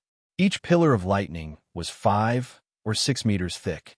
The momentum of the vertical bombardment was even more ferocious, as if it could destroy all obstacles. Asterisk boom, asterisk boom, boom boom. Asterisk the ground exploded with flames that soared into the sky. Bright red flames flickered wildly. Bright white arcs of electricity flowed everywhere like water, and golden sparks danced in the sky. In just an instant, the ground within a radius of several hundred meters, as well as many abyssal warriors, were all devoured. What was even more terrifying was the combination of Yelena and the undying bird. In the past, when Yelena released the 9 Grid Thunder Call, it was difficult for her body to move freely because all of her mental power was used to release the magic. Now, with the help of her baby, everything was different. The immortal bird flew at an unimaginable speed. No matter where it flew, giant pillars of lightning struck down vertically with Yelena at the center. The perfect combination of lightning and fire increased the power of 10 Grid Thunder Call immeasurably. The dull sound of the air being torn apart, the ground trembling, and the continuous rumbling and the sound of thunder. The occasional screams were powerful evidence. Most of the Abyss Warriors were turned into ashes before they could even feel the pain. This was no longer a mage in the traditional sense, but a supersonic bomber from another world. Just the first wave of lightning pillars had caused several hundred Abyssal Warriors to perish in a sea of flames. The remaining warriors finally understood what kind of opponent they had encountered. Their fighting spirit immediately collapsed, and they scattered in all directions. However, compared to the undying bird, their speed was like a snail crawling. When the last Abyss Warrior fell in the flames, the immortal bird let out a cry, as if it had not had enough yet. It quickly circled half a circle and flew back to the God of War. This time, without Yelena's instructions, it took the initiative to withdraw its protective flames. Yelena jumped down from the undying bird and said to Hanjin with a smile, "Sir, all the enemies have been eliminated." Yelena's face was full of pride. Using such a tone to talk to Hanjin, her meaning was obvious. "You have to praise me." Hanjin was in a daze. Yelena's sharpness was far beyond his expectations. At this moment, he finally understood why Catherine congratulated him. Moreover, looking at Yelena's face, it seemed that she didn't consume much energy. Or rather, the ability given to her by her baby's nirvana rebirth was enough for her to continue fighting. Maybe Hanjin should step down and let Yelena be the main attacker of the God of War. Because his vital energy was limited, the lethality he could release in a battle was also limited, so he had to use it on the blade. Not only Hanjin, but the others on the God of War were also in shock. Everyone knew that the first battle must be a good start, but this was too good. Since Yelena's advancement, the Holy Crown City had been peaceful. Yelena didn't have a chance to join the battle. Although they knew that Yelena must be stronger than before, it was impossible to measure how much stronger she was. But now, Yelena gave everyone an unacceptable surprise. Spencer's eyes were fixed on the ground. The magic effect had disappeared, but the ground was still shrouded in flames and smoke. Through the flames and smoke, one could vaguely see that there were large pits on the ground, which were caused by the bombardment of giant lightning pillars. If it were him, would he be able to withstand Yelena's attack? Spencer was thinking about this question. It wasn't that he was hostile to Yelena, but it was a natural thought for a superior. What's wrong with you guys? Yelena felt that something was wrong. Everyone seemed to be in a daze. Miss Yelena, Serene sighed. I'm sure that in less than a year, your name will be heard all over the continent. Serene wanted to say that Yelena would become a hero worshipped by thousands of people like Abraham, the god of war, and Doreen, the elf messenger. However, none of the four heroes had good endings, so in order to avoid the topic, he changed his words. Yelena's face was a little red. Although she wanted to be praised, Serene's praise was too much for her to bear. What a pity, what a pity. The Duke is not here. Spencer slapped the side of the ship hard. He was so excited that he couldn't control himself. Hanjin walked slowly to Yelena and stroked her hair with a smile. Then he turned to Bauer and asked, Bauer, do you know the direction of Esnierly City? Yes, Bauer said in a trembling voice. He almost couldn't help but shout several times. The strong men in the Holy Crown City were too terrifying. He thought that only Lord Raphael and that weird old man were worthy of his attention. But now he realized how wrong he was. We don't need to be too entangled with the Abyss Army. Saving people is more important. Hanjin said softly, let's fly directly to Esnierly City. Under Bauer's guidance. It only took 2 days for the God of War to arrive above Esnierly City. Looking down from the sky, countless rays formed a raging tide. The magic enchantment enveloping the city had obviously reached its limit. It disappeared and reappeared suddenly. The sorcerers must have taken the initiative to close the mage tower to avoid irreversible damage caused by the forceful collapse of the magic enchantment. Of course, this was a last resort. Although the mage tower in the city could be saved, the consumption of magic crystals would increase exponentially. When the magic enchantment disappeared, from time to time, brave Tauren warriors directly jumped onto the city wall, but they were immediately killed by human warriors several times their number. The rays released by the evil eyes directly hit the city wall, causing the wall, made of corundum, to be full of holes. Bauer heaved a long sigh of relief. Fortunately, they came back in time. If they were a little later, Esnierly City would have been flooded by the Abyss Army. Sir, look at the sky. A guard suddenly pointed to the sky and shouted in surprise. Senator Kemarak looked up and saw the huge hull of the God of War slowly descending from the sky. He couldn't help but turn pale with fright. He quickly rushed to the place where the God of War was going to land. At the same time, he ordered the guards beside him, quickly inform everyone to be on high alert. Also, tell Snarly to come see me immediately. The God of War stopped above the magic enchantment of Esnierly City. Then, 2 figures jumped out of the ship and disappeared in a flash. The next moment, they appeared inside the magic enchantment. After days of fighting with the Abyss race, the warriors' nerves were already stretched taut. Everyone held their breath and stared at the 2 figures. As long as they felt that something was wrong, they would immediately wave the weapons in their hands. Seeing Bauer's familiar face, Kemarake heaved a sigh of relief. The surrounding warriors who knew Bauer cheered even more directly. Those who knew the inside story knew what Bauer's appearance meant. In fact, Esnearly City was able to hold on until now because of the unwavering determination of the soldiers. However, Bauer's action of risking his life to break out of the encirclement to find reinforcements became a glimmer of hope in everyone's hearts. When Sir Bauer comes back with reinforcements, we will have one. People always comforted themselves and the people around them like this. As word spread from 1 to 10, 10 to 100, Bauer's name was constantly on the lips of the people. He had already become a household name and had become a hero in everyone's hearts. Of course, Bauer did not know that his request for reinforcements would have such a reward. His starting point was simple. For his hometown, for his family, he had no choice but to embark on the path of death. If Constance's army had not happened to be there, he would not have had the chance to enjoy such glory. At this moment, Bauer had become synonymous with reinforcements in the eyes of the people. If Sir Bauer had returned safe and sound, then how far could the reinforcements be?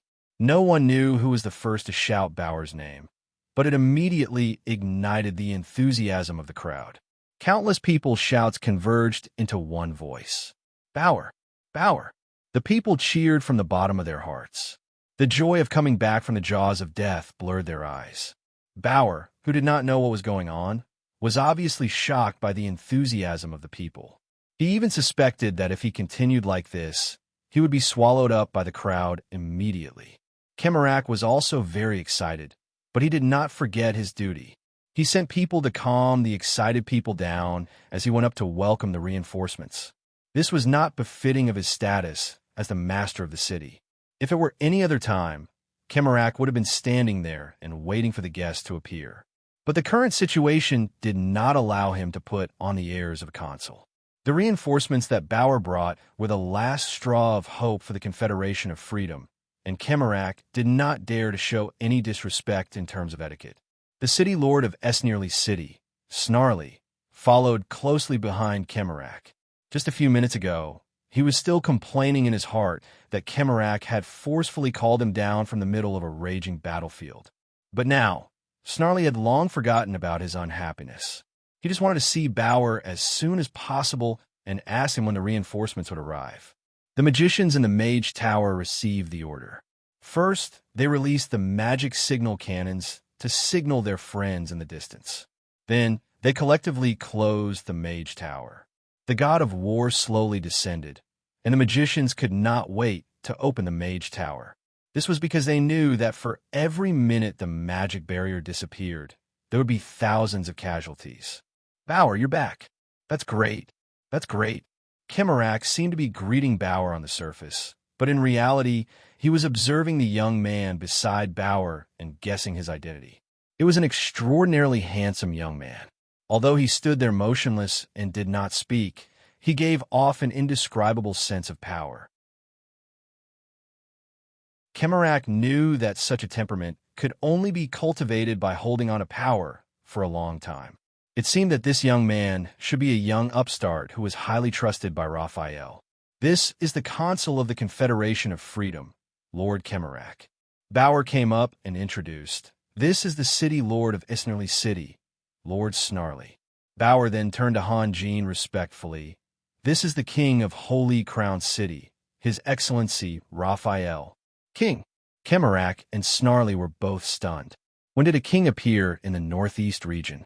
Then they reacted. Raphael? This young man was actually the demigod who defeated the fallen angel Catherine. Welcome.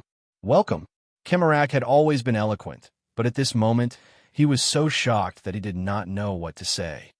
Nice to meet you, respected consul. Han Jean smiled and then glanced around. It seems that this city has been baptized by war. Not to mention the soldiers in the city. Even Governor Kemarake himself was disheveled, his face covered in grease and sweat.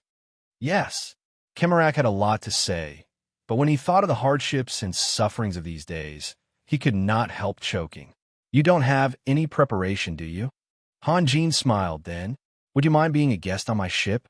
I also have some friends to introduce to you. Han Jin's request was somewhat impolite. Since he came to Esnerly City, he should be received by the people here. Inviting him on board would be like usurping the host's position, but Kemarak could not care less. He smiled and said, "All right, after you." After some polite greetings, Han Jin was the first to fly onto the God of War.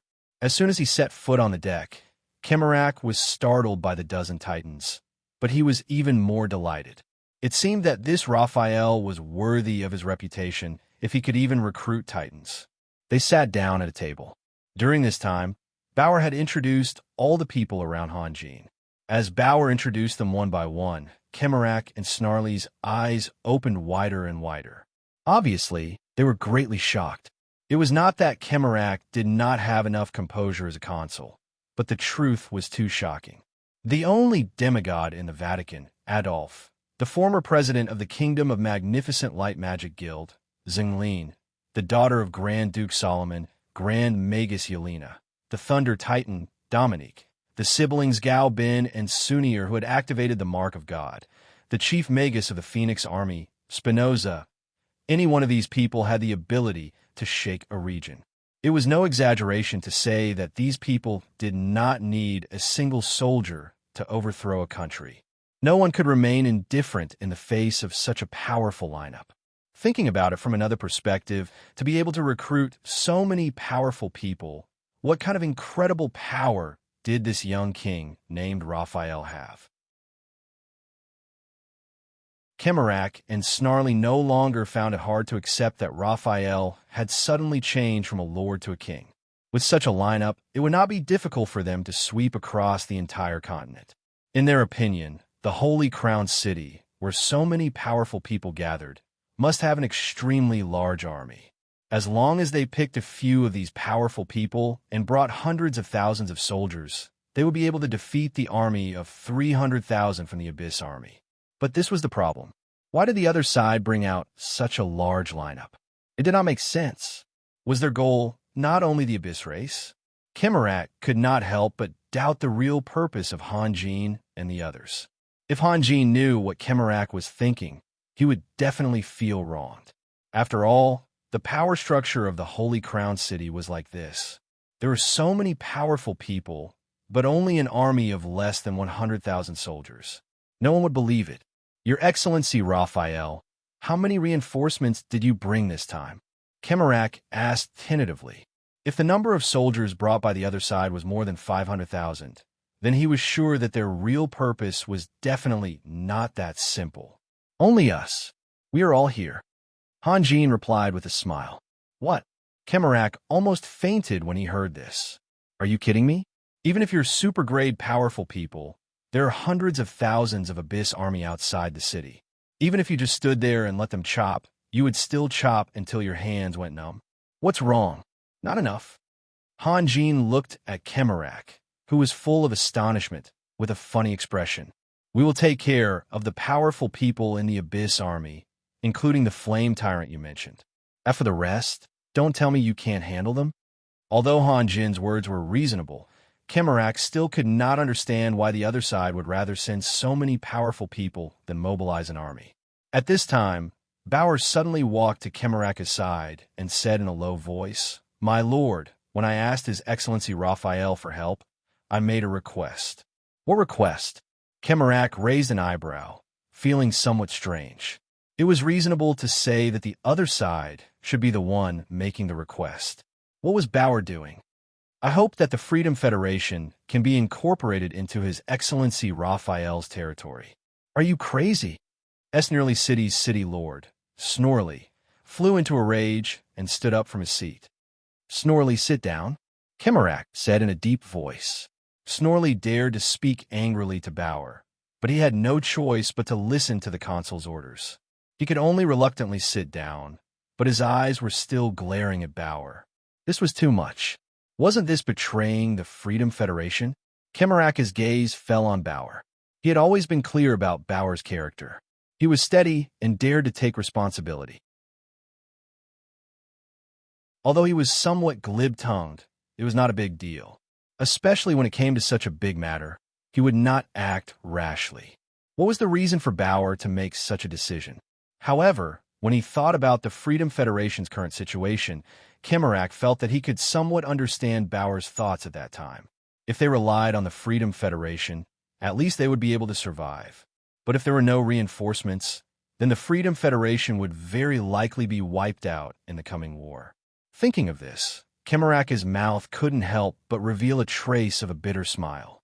Not so long ago, when did the glorious and prosperous Freedom Federation actually need to rely on others to survive?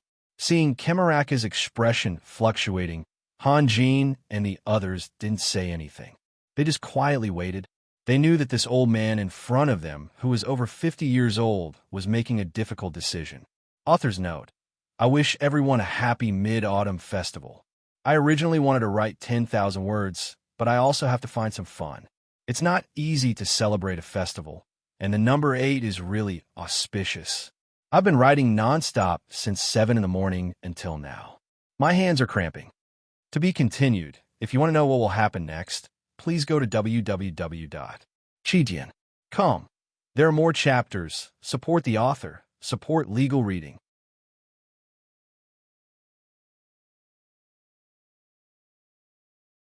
Chapter 5:15. No one could give a correct answer to the question of whether they should rely on a more powerful force to survive or walk towards destruction with a bang. If Kemorak was alone, it would be easier to choose. No matter which path he chose, he would have absolute freedom. However, the decision he was about to make was related to the fate of millions of civilians in the Freedom Federation. Kemorak had no choice but to carefully consider it. This was not a simple matter of life or death. If he chose to rely on the Freedom Federation, it would mean that the glory of the Freedom Federation for hundreds of years would be buried in Kemorak's hands. But at the same time, the people living in the Freedom Federation would be able to survive this disaster. But if he chose to face the Abyss Army alone, regardless of whether the Freedom Federation had the strength to do so, the number of soldiers who would die in this war would reach a huge number. This number was not something Kemorak could bear. More importantly, although the experts of the Holy Crown City had not spoken, they were still sitting there, giving Kemorak a great deal of pressure. He did not dare to imagine what would happen if he refused to rely on them. The reinforcements Bauer had risked his life to find might become the enemy in the next moment. In that case, the Freedom Federation would really fall into an irrecoverable situation. Hanjin just sat there quietly. Although in the current situation, the Freedom Federation had no better choice, Hanjin could understand the pain in Kemorak's heart. After dozens of days of bitter fighting, dozens of days of suffering, Kemorak had long been mentally and physically exhausted. In other words, this was the time when Kemorak was most likely to collapse. But Hanjin had chosen this opportunity to put pressure on Kemorak. It was hard to predict what the result would be. Under normal circumstances, people under pressure would make very extreme choices, either completely surrender or fight to the death. At this time, several guards rushed onto the God of War. The Titans in charge of guarding the ship did not stop them and let them pass. "Senior Governor, it's not good," one of the guards shouted. "Several master towers have shown signs of elemental disorder. They want to immediately close the master towers, otherwise they're likely to explode." Kemoratsi was shocked. He looked at the guards who had broken into the God of War, and then looked at Hanjin. He found that Hanjin and the others were still sitting there indifferently. He understood that if he didn't give in, the experts of the Holy Crown City would continue to wait. Despicable? Kemoratsi showed a wry smile. He didn't want to blame the other party, because he knew that if the Holy Crown City was under attack and the Holy Crown City sent people to ask for help from the Freedom Federation, Kemoratsi would also put forward similar conditions to the other party. His pain, his helplessness, everything stemmed from the fact that he did not have the corresponding strength. After a long time, Kemorak finally made his decision. He slowly turned his gaze to Hanjin. During this period of time, he seemed to have aged more than 10 years. "Sir Raphael, if I refuse you, will you really watch as the civilians in the city are slaughtered? Humans have never lacked stories of killing each other." Hanjin smiled.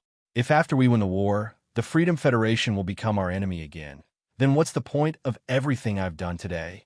Don't misunderstand. I don't mean to threaten you. I just don't want to regret what I've done. Zhonglin nodded vigorously. He agreed with Han Jin's words. 2 days ago, when he witnessed Yelena's power, he suddenly thought of the story of the First World War. Although he didn't say it out loud at that time, the feeling he got from it was still lingering in his mind. Do you still remember the story of the Age of Heroes? Zhonglin coughed. Everyone's eyes focused on Zhonglin. They didn't understand why Zhonglin suddenly mentioned the ancient times. The 4 heroes made a fatal mistake. They wanted to defeat the abyssal race's attack first, and then rebuild the order. Ha! Zhonglin revealed a playful smile. They were really wrong. In the face of the threat of destruction, the strong could work together because everyone's goal was the same. But when they saw the dawn of victory, friendship changed. It is undeniable that all life is selfish. The greed that was suppressed by the harsh living environment will become unrestrained with the improvement of the living environment. Everyone, we can't let the tragedy repeat itself. From now on, we have to rebuild the order. There is no difference between the present enemy and the future enemy. Zhonglin's words were very sharp, and even showed his hostility. He was telling Embark that if he refused to merge with the territory of the Holy Crown City, then he would be their enemy, no different from the abyssal race. The people of the Freedom Federation were speechless, including Embark. History was right in front of them. The 4 heroes who had saved the world didn't have a good ending, so they couldn't refute. Well, Embark painfully closed his eyes. He was at a disadvantage in terms of strength and eloquence, so he finally gave up his last effort. Lord Raphael, in principle, I agree with the agreement between you and Bauer, but there are many details that we need time to discuss. After saying this, Embark only felt his whole body relaxed. Although this was tantamount to the destruction of the Freedom Federation, his decision also saved the lives of countless people in the Federation. Embark had a clear conscience. I only need a promise from you. As for the details, now is not the time. At least wait until your city is safe. Han Jin said with a smile. You should know the strength and composition of the enemies outside, right? Hearing this, the stone in everyone's heart finally fell to the ground. Although the strong men around Han Jin were very confident about the possibility of the Freedom Federation being incorporated into the territory of the Holy Crown City, everything was still unknown before Embark's words. Now that the dust had settled, the most urgent task at hand was to deal with the abyssal army outside the city. The magic boundary of Isnerly City was on the verge of collapse after days of fierce attacks, and couldn't hold on much longer. Instead of waiting for the enemy to attack the city, it was better to take the initiative. This task naturally fell on the experts of the Holy Crown City. After all, there were many counselors and city lords in the Freedom Federation. Letting them see the shocking strength of Han Jin's side with their own eyes was more effective than any persuasion. There are more than 100,000 abyssal soldiers outside. Most of them are evil eyes and Medusas. This should be only half of the abyssal army's strength. The rest of the abyssal soldiers should have gone to attack other cities. Embark simply introduced, Lord Raphael, what's your plan? At this moment, a shrill alarm sounded in the city. It was the signal that the magicians were ready to close the Mage Tower. My plan is to destroy them. Han Jin stood up with a smile. My lord, this is not a joke. Embark said in astonishment. Although the experts of the Holy Crown City had extraordinary strength, they didn't have an army. If they wanted to repel the attack of the abyssal army, they needed both sides to cooperate. At least they had to come up with a rough plan. Otherwise, how could they cooperate? My lord, you should be able to see that our defense is very weak. That's because our magicians have suffered too many casualties. Snarly, the city lord of Isnerly City, said, even our honorable Grand Magus Martin and Lord Hard were assassinated by the despicable evil eyes. Assassinated? Han Jin was stunned. The Grand Magus was not a kitten or a puppy. The standard of ranking across the continent was the same. How could a Grand Magus be assassinated by an evil eye? Thousands of senior evil eyes were mixed in the abyssal army. They had terrible attacking power and shooting range. According to our estimation, their shooting range could even reach 2,000 meters. Lord Hard and Lord Martin were careless. Alas, Kemarak sighed deeply. Galbin and Sunir were shocked. The evil eyes' shooting range of 2,000 meters was far beyond theirs. During the First World War, the elven archers had the upper hand when fighting against the evil eyes. God knew what Donald had done to make the evil eyes so terrible. No wonder the abyssal army didn't stay in the northeast region at all, but directly crossed the forest to attack the Freedom Federation. They didn't take the Holy Crown City seriously, nor did they take the elves seriously. Both were long-range troops. The shooting range of one side was several times that of the other side. There was no doubt about who would win the battle. Bauer, you haven't told us this before. Zhenglin said. I don't know. I really don't know. Bauer was at a loss. When Bauer left, we didn't know there were so many senior evil eyes. Kemarak smiled bitterly. When Lord Martin and Lord Hard led the Magic Legion to support Sneerly City, we turned the situation around and even gained a certain advantage. So we decided to launch a counterattack. But those senior evil eyes killed Lord Martin and Lord Hard instantly. Only dozens of mages escaped from the Magic Legion.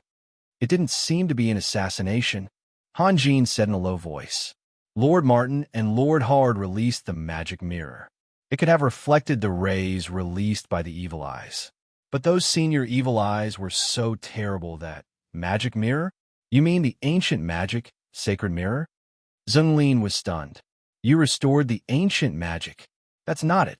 The holy mirror even has a chance of reflecting a forbidden spell. The magic mirror is a spell created by Sir Martin himself. Its only function is to reflect light, to be able to create magic. I can imagine how talented he is. Zhenglin showed a look of pity. Then he asked, Lord Martin should have left some notes, right? Yes, if you want, I can give you his notes. Kemarak didn't want to hide anything. Raphael, it's like before. Major Domo Gale laughed. So boring. Dominia suddenly said. Yes, so boring. Yelena agreed with Dominia. This was the habit of the strong people in the Holy Crown City. Once they met a strange or terrible enemy, they would usually leave it to Han Jin to solve it before they found a suitable solution. It was not that they were afraid of death. On the one hand, Han Jin could always create miracles. On the other hand, Han Jin was an all-round strongman. Han Jin was a warrior, but Han Jin could release extremely powerful magic. On the other hand, Han Jin was a magician, but he could severely injure the Saint Knight Odd with one punch. Moreover, Han Jin had the life puppet, which was his capital to make mistakes. Therefore, Han Jin was the most suitable one. But once the others made a mistake, there was no turning back, just like the two grand mages mentioned by Kemarak just now. Kemarak looked at this, and then that. He was confused. What was boring? The magic enchantment of Sneerly City had disappeared. It wouldn't take long for the army of the Abyss race to break in. Boring. Be careful. Sunir walked to Han Jin and unconsciously tidied up Han Jin's battle robe. She also looked helpless. It's all right. Han Jin smiled. Mr. Adolf, if the city is in danger of being breached, you have to come out. Well, I will ask them to help you. But you must be careful not to expose yourself to the shooting range of the evil eyes, and don't rush out of the city wall. After that, Han Jin made an incantation with his right hand, and then disappeared without a trace. A white magic bullet rose from the northern city wall, which was a signal for support. Kemarak suddenly stood up, and then found that the strong people in the Holy Crown City were still sitting there indifferently. The most excessive one was Major Domo Gale, who even poured himself a glass of wine slowly. Where's Mr. Raphael? Where did he go? Kemarak looked around, but he couldn't find Han Jin. He went to trouble the Abyss warriors. Major Domo Gale said. Then what about you? Kemarak was anxious. Your Excellencies, what's your plan? Me? You have seen my plan. Major Domo Gale smiled. Just wait here. Wait for what? Wait for Mr. Raphael to come back. Kemorak was so angry that he saw stars. It was the first time that he had seen such a shameless subordinate. As the king, Raphael went to the front line in person, but they had to sit on the ship and wait. And they even said it out loud, shamelessly. Too much. Too much. Kemorak suddenly realized that there were all kinds of contradictions in the Holy Crown City group. Of course, this was normal. Raphael was powerful, but he was still too young to suppress so many strong people. If there was a chance that Nearly City could escape this disaster, he must find a chance to warn Raphael. No matter how important those strong people were, they should be eradicated. They can't hold it anymore, Adolphe suddenly said, and then strode to the side of the ship and jumped up. Kemorak sighed. Mr. Raphael was not a failure. Wasn't there a subordinate who was willing to follow his orders? At this moment, two white figures appeared out of nowhere and followed behind Adolphe. Are they angels of light? Kemorak was surprised and happy. They are indeed demigods. Ha! They can summon two angels of light at the same time. No, Bauer whispered. He was blushing for Kemorak. The angels of light are the servants of Mr. Raphael. Servants? Kemorak was stunned. It was impossible for the proud angels of light to abandon their self-esteem. Adolphe ran at full speed on the street. Most of the ascetics were pure fighting priests. This type of strong person was similar to Han Jin, who was also an all-around strong person. But because of the poor lethality of light magic, he preferred to show his strength by fighting. Feeling the aura of the angels of light behind him, Adolphe found that his blood had become hot. It had been a long time since he had this feeling. The city walls of Nearly City were in sight, but there was an army rushing to support them, blocking his way. Of course, Adolphe would not walk slowly behind them, so he simply jumped into the air. The two angels of light caught up from behind, stretched out their light wings to support Adolphe, and shot forward. If there were only a few minotaurs that were a threat, the human warriors could use their absolute advantage in numbers to quickly kill them. But when groups of minotaurs rushed up the city walls, the situation became chaotic, especially when there were many minotaurs and even minotaur chieftains among the minotaurs. The human warriors could only hold on for a moment before they could no longer hold on. The moment Adolphe's feet touched the ground, the two angels quickly left Adolphe and rushed to the left and right respectively. Nearly City covered a large area. Just this part of the city walls that had fallen into enemy hands was close to 1,000 meters long. Although the angels' intelligence was different from normal life, they still knew that they should fight separately. Kill! Shouts could be heard everywhere. The defenders of Nearly City had already collapsed, but this collapse was not the same as a normal collapse. This was a battle of extinction. Defeat meant death, and there would be no survivors. So the warriors threw themselves at the enemy without any regard for their lives. Their collapse was just them admitting defeat and giving up on life, taking the initiative to welcome death. Adolphe's figure suddenly stopped, and he slowly closed his eyes. Had the curtains of the twilight war already been drawn? He was so excited that his whole body was trembling slightly. As a demigod, he knew that the first thing he had to do was to calm himself down. At this moment, a minotaur in bright golden armor jumped down from the city wall that was more than 10 meters high. His blood-red eyes stared at Adolphe. Then he let out a roar and chopped at Adolphe's neck with his battle axe. Adolphe opened his eyes. At this moment, his eyes had disappeared in a bright white light. He let out a roar and punched the minotaur's chest. The minotaur was stunned for a moment. He couldn't be blamed. He could only blame Adolphe. Adolphe's appearance was too old. If he suddenly fell to the ground and died while walking, not many people would be surprised. Who would have thought that this old man, with one foot in the grave, would actually let out a deafening roar? It was truly shocking. Of course, Adolphe would not put such a small character in his eyes.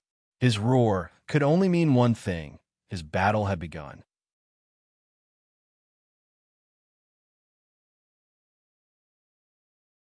Chapter 516. In fact, even if the Minotaur gladiator hadn't been stunned, he wouldn't have been able to dodge Adolphe's attack.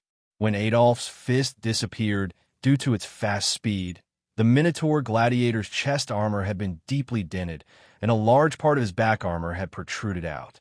After that, his body shot straight back like a cannonball, crashing into the city wall.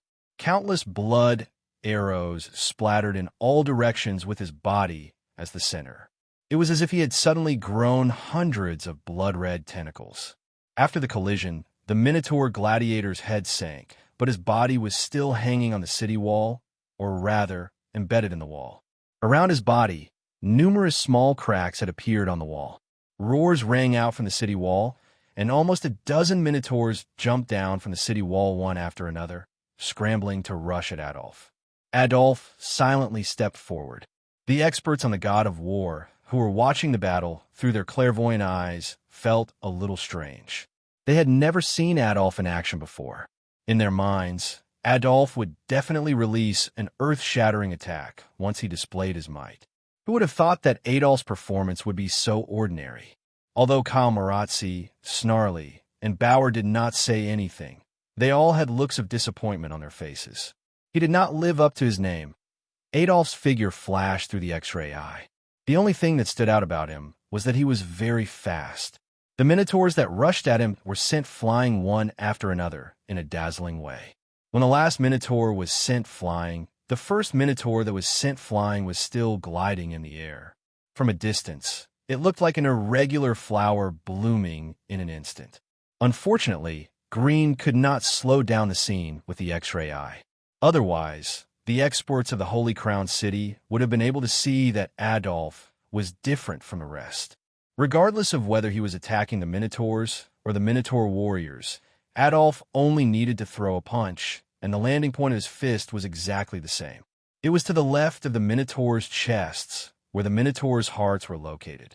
In fact, when the Minotaurs were sent flying, they couldn't be any more dead. Not to mention that the collapsed armor would crush their chests out of shape. Just the violent shock alone was enough to turn their hearts into a pile of mush. More Minotaurs jumped down from the city wall and rushed towards Adolf. Among all the creatures in the abyss, the Minotaurs were definitely the race with the most vigorous fighting spirit. Even the abyss demons would cower sometimes, but the Minotaurs would never cower. Unless they receive an order, they would only move forward, and forward. Suddenly, a few figures as heavy as mountains shot out from the tide of Minotaurs. They were wearing inferior leather armor, but their temperament was completely different from their companions, especially the Minotaur that was charging straight at Adolf. He actually tilted his head and looked at Adolf from the corner of his eyes. His blood-red pupils shrunk to the size of a needle tip. There was a bit of arrogance, a bit of disdain, and also a bit of unruliness. The battle axe in his hand seemed to be casually swung forward, but it was wrapped in an extremely sharp wind as it chopped towards Adolf's head like lightning. At the same time, two monsters with human heads and snake bodies appeared on the east and west sides of the city wall. One was extremely ugly, while the other was elegant and refined. They were both Medusas. The moment they appeared, the longbows in their hands were already drawn, but there were no arrows on the bowstrings. Only the Minotaur standing beside them had the opportunity to see that there was an extremely thin thing on the bowstring, almost as thin as a strand of hair. The next moment, the two Medusas released the bowstring at the same time. That extremely thin thing seemed to come alive, twisting and disappearing into the air. Perhaps because it was too fast and too thin, no one could grasp its trajectory. Adolf had already sensed the threat. His figure suddenly stopped, and he took a deep breath. Adolf was a bit surprised. With his eyesight, he actually couldn't see how the enemy appeared. This should be a tactic that the Abyss army had devised against human powerhouses. Under normal circumstances, the high-level powerhouses of the Abyss would hide among their companions and wouldn't easily make a move. Once they found a powerhouse that they were interested in, they would gather like hungry wolves and launch a sudden attack. Beheading. The Freedom Federation's Grand Magus Martin and Hallman led the Magic Legion to reinforce Esnearly City. They thought that they had the upper hand, but they were suddenly killed by a high-level evil eye. Before that, Esnearly City had already fought fiercely with the Abyss army for more than 10 days, but they had never found a high-level evil eye with such terrifying attack power. Seeing that the Minotaur's battle axe was less than a foot away from Adolph's slightly bent body suddenly straightened due to the long breath he took. Following that, a piercing light lit up on Adolph's body. The light expanded at an extremely fast speed, instantly forming a semicircular dome of light that covered an area of several dozen meters. The 4 Minotaurs that pounced on Adolph all let out miserable cries before being bounced back by an invisible force. Holy impact! The light-forbidden spell that made all abyssal races tremble in fear upon hearing its name. The Dome of Light was still expanding, and the outer layer of the Dome of Light was covered with tens of thousands of sharp points. Neither humans nor abyssal warriors could escape from these countless fine sharp points. In an instant, the Dome of Light expanded to a radius of 1,000 meters. Even the clouds in the sky were pushed aside and crushed by the Dome of Light. The northern wall of Esnerly City that had been broken through by the Minotaurs was also completely covered by the Dome of Light. The fierce battle was forcibly interrupted, and all the warriors' movements were temporarily frozen. However, the reactions of the humans and abyssal warriors were completely different. After the tens of thousands of sharp points swept past, the human warriors paused for a moment before suddenly letting out a deafening roar. They only felt that their spirit and physical strength had inexplicably become invigorated, and the fatigue and boredom that had accumulated for many days all disappeared without a trace. On the other hand, the abyssal warriors let out miserable cries. Almost half of the abyssal warriors did the same action, covering their eyes with their hands. Some of the more tenacious abyssal warriors, although they did not let go of their weapons, had already tightly closed their eyes long ago. Compared to some other creatures, they should be rejoicing. If it was an undead creature, even a lich would have vanished in a thin air under the holy impact. On the other hand, Harleon the God of War let out a miserable cry and rushed down the deck in a hurry. He even forgot to use the Dao techniques that he had mastered. In fact, he was not injured. The reason why he immediately lost control was completely due to his instinctive fear. The most arrogant Minotaur had just crawled up from the ground when Adolph flew above him and punched his chest. Adolph always chose a specific spot to attack. Not only did this represent Adolph's one-hit kill style, but it also showed Adolph's strength. Otherwise, it would have been fine if he only wanted to injure the enemy. There was no need to be so rigid. Although the Minotaur could not see Adolph, he sensed danger and immediately raised his battle axe to block in front of his chest. Boom! A shallow fist imprint appeared on the Minotaur's battle axe. His body was like a broken tree trunk as he violently crashed to the ground. Only the heavens knew how strong Adolph was. The Minotaur's upper body had already sunk several feet into the ground. The 2 legs that were left on the ground kicked weakly a few times before they stopped moving. The tip of Adolph's foot lightly tapped against the ground as he charged at another Minotaur. The Minotaur roared as it wildly swung its battle axe. This time, Adolph changed his style. He reached out with his right hand, passing through the afterimages left behind by the battle axe and grabbing the Minotaur's throat. Adolph then took a step forward and threw the Minotaur away. At the same time, there was a terrifying sound of bones breaking. The Minotaur's throat had been crushed by Adolph. The Medusa on the north side of the wall was also injured. Suddenly feeling a strong wind, he subconsciously dodged back. The Minotaur's head should have hit his chest, but it hit his head instead. Although the Medusa and the Minotaurs were not that different in status in the abyss, the difference in the toughness of their bodies was too great. The Medusa's head exploded like a balloon, and a mist of blood splashed high into the air. His body also tumbled backwards. Adolph lifted the battle axe left behind by the Minotaur with the tip of his foot and threw the battle axe with all his might. Reality proved that Adolph's throwing skills were very ordinary. Although the battle axe accurately hit the Medusa at the southern end of the city wall, the first thing that came into contact with the Medusa was the axe handle. However, this was enough. The axe handle pierced through the Medusa's body like cutting through tofu. In the end, the surface of the battle axe was deeply embedded. The warriors of Esnierly City naturally wouldn't miss this opportunity. They launched a frantic counterattack on the 1,000-meter-long wall. Most of the Abyss warriors had become blind, and their fighting strength had sharply decreased. The situation had completely reversed. Although the Minotaur didn't fear death and still charged forward with their eyes closed, it was only a matter of time before they were defeated. When Adolf approached the wall, Hanjin had already appeared in the phalanx of Evil Eyes. Frankly speaking, it wasn't easy to find an empty spot. The phalanx of Evil Eyes was very densely packed, one after another. It was like a train in another world, and the evil eye in front of Hanjin should be a commander.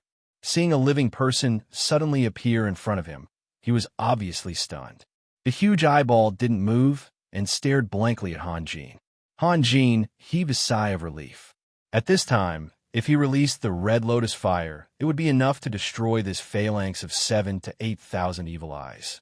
Unfortunately, after feeling the threat of Catherine, he used all the fire elements to create the heavenly apocalyptic fire talisman. In the next moment, Hanjin saw that the tentacle of the evil eye had a cylinder that seemed to be made of crystal. He knew that it was a magic tool that made the evil eye powerful. He reached out and grabbed the tentacle, forcibly pulled the cylinder off, and then observed it carefully. The evil eye was quite frightened and only reacted at this time. It trembled and retreated a few steps, then screamed, "Human! There's a human here! Kill him! 1. A smile appeared on Hanjin's face. "You're wrong." With that, Hanjin reached out his hand, and a ball of bright purple starlight flew up into the sky. It then exploded, turning into a cloud that covered an area of 1,000 meters and drifted down. As Hanjin formed a spell, every speck of starlight turned into a Hanjin. They fell down in all kinds of postures. In an instant, a large part of the phalanx of evil eyes had been smashed. This was only the beginning. Countless figures were moving and leaping, converging into a surging wave, charging in all directions with an unstoppable momentum. The fighting power of the avatars was not very strong. If any Minotaur were to fight one-on-one, most of the time, the avatars would be defeated.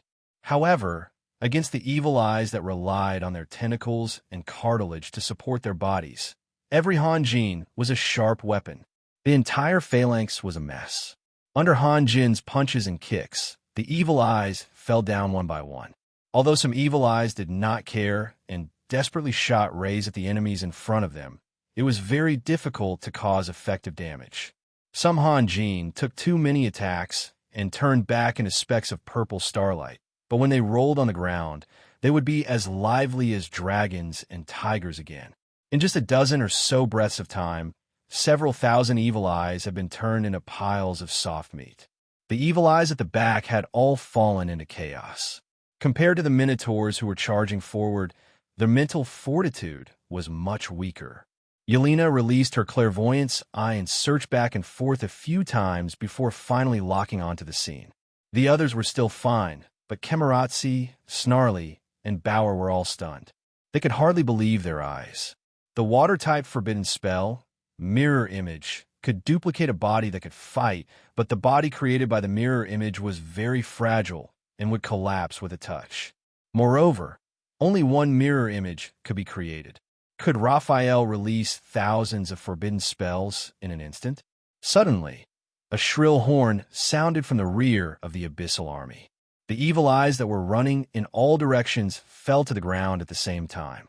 They were, after all, a well-trained army, far superior to the abyssal warriors that Zaganide had led. Although the evil eyes would succumb to their psychological fear before receiving an order, once the commander expressed his will, they would obey unconditionally, even if the enemy's foot was about to step on their bodies.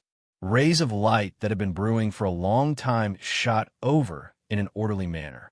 There were so many rays that they almost formed a light curtain that was parallel to the ground. The Hanjin at the front fell one after another, followed by the second and third rows. The rays released by the evil eyes seemed to be endless.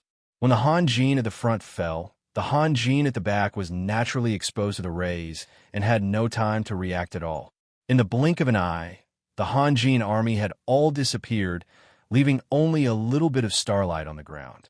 Obviously, Hanjin didn't want to continue releasing his avatars, as it would only be a waste of energy. After a while, the starlight slowly moved and gathered at the center, then slowly sank into the ground and disappeared without a trace. The evil eyes at the back stopped attacking, but they still maintained a high level of vigilance and kept searching the empty battlefield. Groups of minotaurs circled around from the two sides and carefully moved forward. Further behind, there were actually 6 or 7 evil eyes in a phalanx. They were also prepared for battle, and further away, the Medusa phalanx that had been recuperating also slowly moved forward. Between the phalanx of evil eyes and Medusa's phalanx, there was a small man-made mountain that was guarded by thousands of minotaurs. On top of the mountain, an evil eye and a dozen minotaurs were carefully observing the situation in front of them. Because the danger had appeared out of nowhere, no one dared to confirm that the enemy had already been eliminated. "What are you looking for?" A voice suddenly came from behind. "Nonsense! Shut up!" The evil eye roared angrily, then felt that something was wrong. Just as he was about to turn around to see what was going on, he felt that the person who spoke was already standing beside him. The evil eye turned his head and saw a human wearing beautiful armor, especially the red cloak, which was very eye-catching. It immediately recognized that this human in front of it was one of the humans that had been eliminated. What made it not know whether to laugh or cry was that this human was actually looking forward. "You really have guts, huh?" The evil eye laughed loudly, and the minotaurs quietly took out their axes and surrounded the human. "It seems like you know me very well," Hanjin said with a smile. His gaze fell on the evil eye. After observing it closely, he noticed that the evil eye's appearance was really too ugly. It was like a strangely shaped potato with a dozen long sprouts, and its large eyes were bloodshot. Its gaze was vicious and fierce. No wonder the continent called this creature the Evil Eye. "Are you here to surrender?" The evil eye's laughter became strange. "All right, I'll give you a chance, because I've never met a human as brave as you." "Me? Surrender?" Hanjin shrugged his shoulders. Beheading was not a specialty of the Abyssal race. Even when Zagund was still alive, he had a special liking for this kind of sport. "You don't want to surrender? So you're here to offend me?" The evil eye's eyes slowly closed, and then slowly opened again. "I have to think about how to punish you. You should think about how to protect yourself," Hanjin said softly. He was not in a hurry to attack. After countless years, the Abyssal race could not be stagnant. There were many things that could not be learned from books, and he had to experience it for himself. Even if he failed this time, it would be fine. With his Tao techniques, he would have plenty of opportunities to try again. Furthermore, the evil eye only had 20 or so tentacles. Although it had 7 or 8 more than its companions, its strength was still very limited, and it was far inferior to the minotaurs behind it. Too arrogant. The beholder was truly angry. He only used 4 or 5 of his antennae to keep his body stable, while the rest of his antennae were waving in the air. "Who do you think you are?" Even if the most powerful beings on the continent, Raphael and Nicholas, were here. "Idiot, don't embarrass yourself. Who do you think he is?" Following the voice, a faint shadow appeared behind Hanjin. Hanjin appeared to be very relaxed, but in reality, he maintained a high level of vigilance. When the shadow appeared, he waved his hand, and the heavenly Tao condensed into a battle spear in his hand. It passed under his armpit and pierced towards the evil eye's throat like lightning.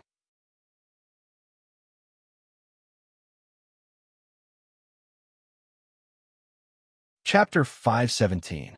The silhouette flickered and suddenly appeared in front of Hanjin. His speed was so fast that it gave people the illusion that he had directly passed through Hanjin's body. At the same time, a short sword about a foot long appeared in his hand. With a flash of the sword, he pierced straight towards Hanjin's chest. Hanjin's heavenly Tao had pierced from his armpit to his back. At this moment, he had missed. He did not hesitate and did not rush to pull back his spear. He only pulled back his chest, and took a step back. At the same time, he turned his body sideways. The spear extended from his armpit and drew out a curtain of light, directly thrusting towards the silhouette's neck. The silhouette flickered again and disappeared from his original position. He reappeared on the right side of Han Jin. He was only half a meter away from Han Jin, and the two of them were almost stuck together. The cold, gleaming short sword quietly stabbed towards Han Jin's right rib. However, Han Jin was also proficient in this kind of tactic, where he could change his position at will. When the short sword touched his body, Han Jin had already disappeared without a trace. He then reappeared 3 meters behind the enemy. His spear was like lightning, thrusting towards the enemy's back. The experts on the God of War were all attracted by the bizarre battle scene with their clairvoyant eyes. Han Jin and the silhouette were like ghosts, appearing and disappearing. In the blink of an eye, their footprints had already covered the entire mountain. The demonic eye and the dozen or so ox-headed guards were forced to retreat halfway up the mountain. However, the fighting styles of Han Jin and the silhouette were completely different. Han Jin practiced Taoist magic. Although his speed, eyesight, and reaction were not inferior to a real warrior, he had to admit that fighting was not his forte. Therefore, while he was casting the ground shrinking spell, he had been trying his best to distance himself. However, the silhouette was like a maggot attached to a bone, constantly trying to get closer to Han Jin. As a result, no one could control the rhythm of the battle. No matter how far Han Jin retreated, the silhouette would always appear beside him when he attacked with his spear. However, Han Jin's opponent was also having a headache. Every time he got close to Han Jin, before he could even swing his short sword, Han Jin would appear in the distance again, leaving him helpless. Yelena kept changing the coordinates of her clairvoyant eyes because the range of the battle between Han Jin and the silhouette was getting larger and larger. One moment they were fighting in the sky, and the next moment they were on the ground. A moment ago, they both appeared in the square formation of the demonic eye, and in the blink of an eye, they rushed into a large group of ox-headed monsters. Han Jin knew in his heart that from his conversation with the demonic eye just now, he already knew his image among the Abyss warriors. He was the strongest warrior on the continent. His ranking was even higher than Nicholas. Of course, this was due to the influence of defeating Catherine. The other party knew his identity as Han Jin, but still showed up without fear. Obviously, he had something to rely on. However, there was only one kind of creature that could continuously teleport without a cooldown, and that was the Abyss Demon. He had already seen the appearance of the other party. It was a middle-aged man about 30 years old. He looked similar to a human and did not have the characteristic curved horns on his forehead like the Abyss Demons. Who was this person? In a battle of this level, no one would be able to help. The two figures would never stay in any place for more than a second. Powerful magicians might be able to lock onto their targets in time, but it would be extremely difficult for them to hit their targets with their spells, unless they were casting curses, blessings, or other magic. However, Han Jin had already released the scroll of divine blessing. Of course, he had to be careful when fighting against the warriors of the Abyss. As for the demonic eye, Medusa, and Minotaurs, they were not qualified to participate. Even a Minotaur chief could only watch from afar. Time slowly passed in this soul-stirring battle. In the blink of an eye, more than 10 minutes had passed. Small beads of sweat appeared on Han Jin's forehead. He had lost count of how many times he had brandished his spear, but he could not even touch the hair of the other party. Of course, the other party's attacks could not harm him, Han Jin. Every minute, every second, his mind was in a state of high concentration. He kept releasing the ground-shrinking spell and waving the war spear. He didn't have time to think at all. Maybe if he was a little slower, the battle would be over. The Abyss army began to move. Their target was actually Esnearly City.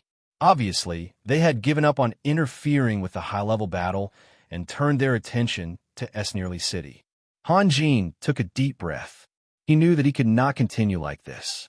In the big picture, if he wanted to obtain the Freedom Federation, he had to establish his might on the battlefield today. From his point of view, the enemy in front of him had to be eradicated. Otherwise, it would be a huge threat to him and his friends. However, the other party's teleportation was very tight. Not to mention him. Even if Kathleen went all out, she might not be able to succeed in one strike. However, the other party had a huge flaw.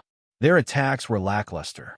Compared to Kathleen's unstoppable attack power, the disparity was huge. One was practically in the sky, while the other was on the ground. The key problem now was that the other party's movements were too fast, leaving him no time to breathe. If he wanted to gain the upper hand, he had to slow down the pace. When the figure once again appeared in front of Han Jin and brandished his dagger, Han Jin's body trembled. His expression became somewhat sluggish as he watched the dagger approach his chest.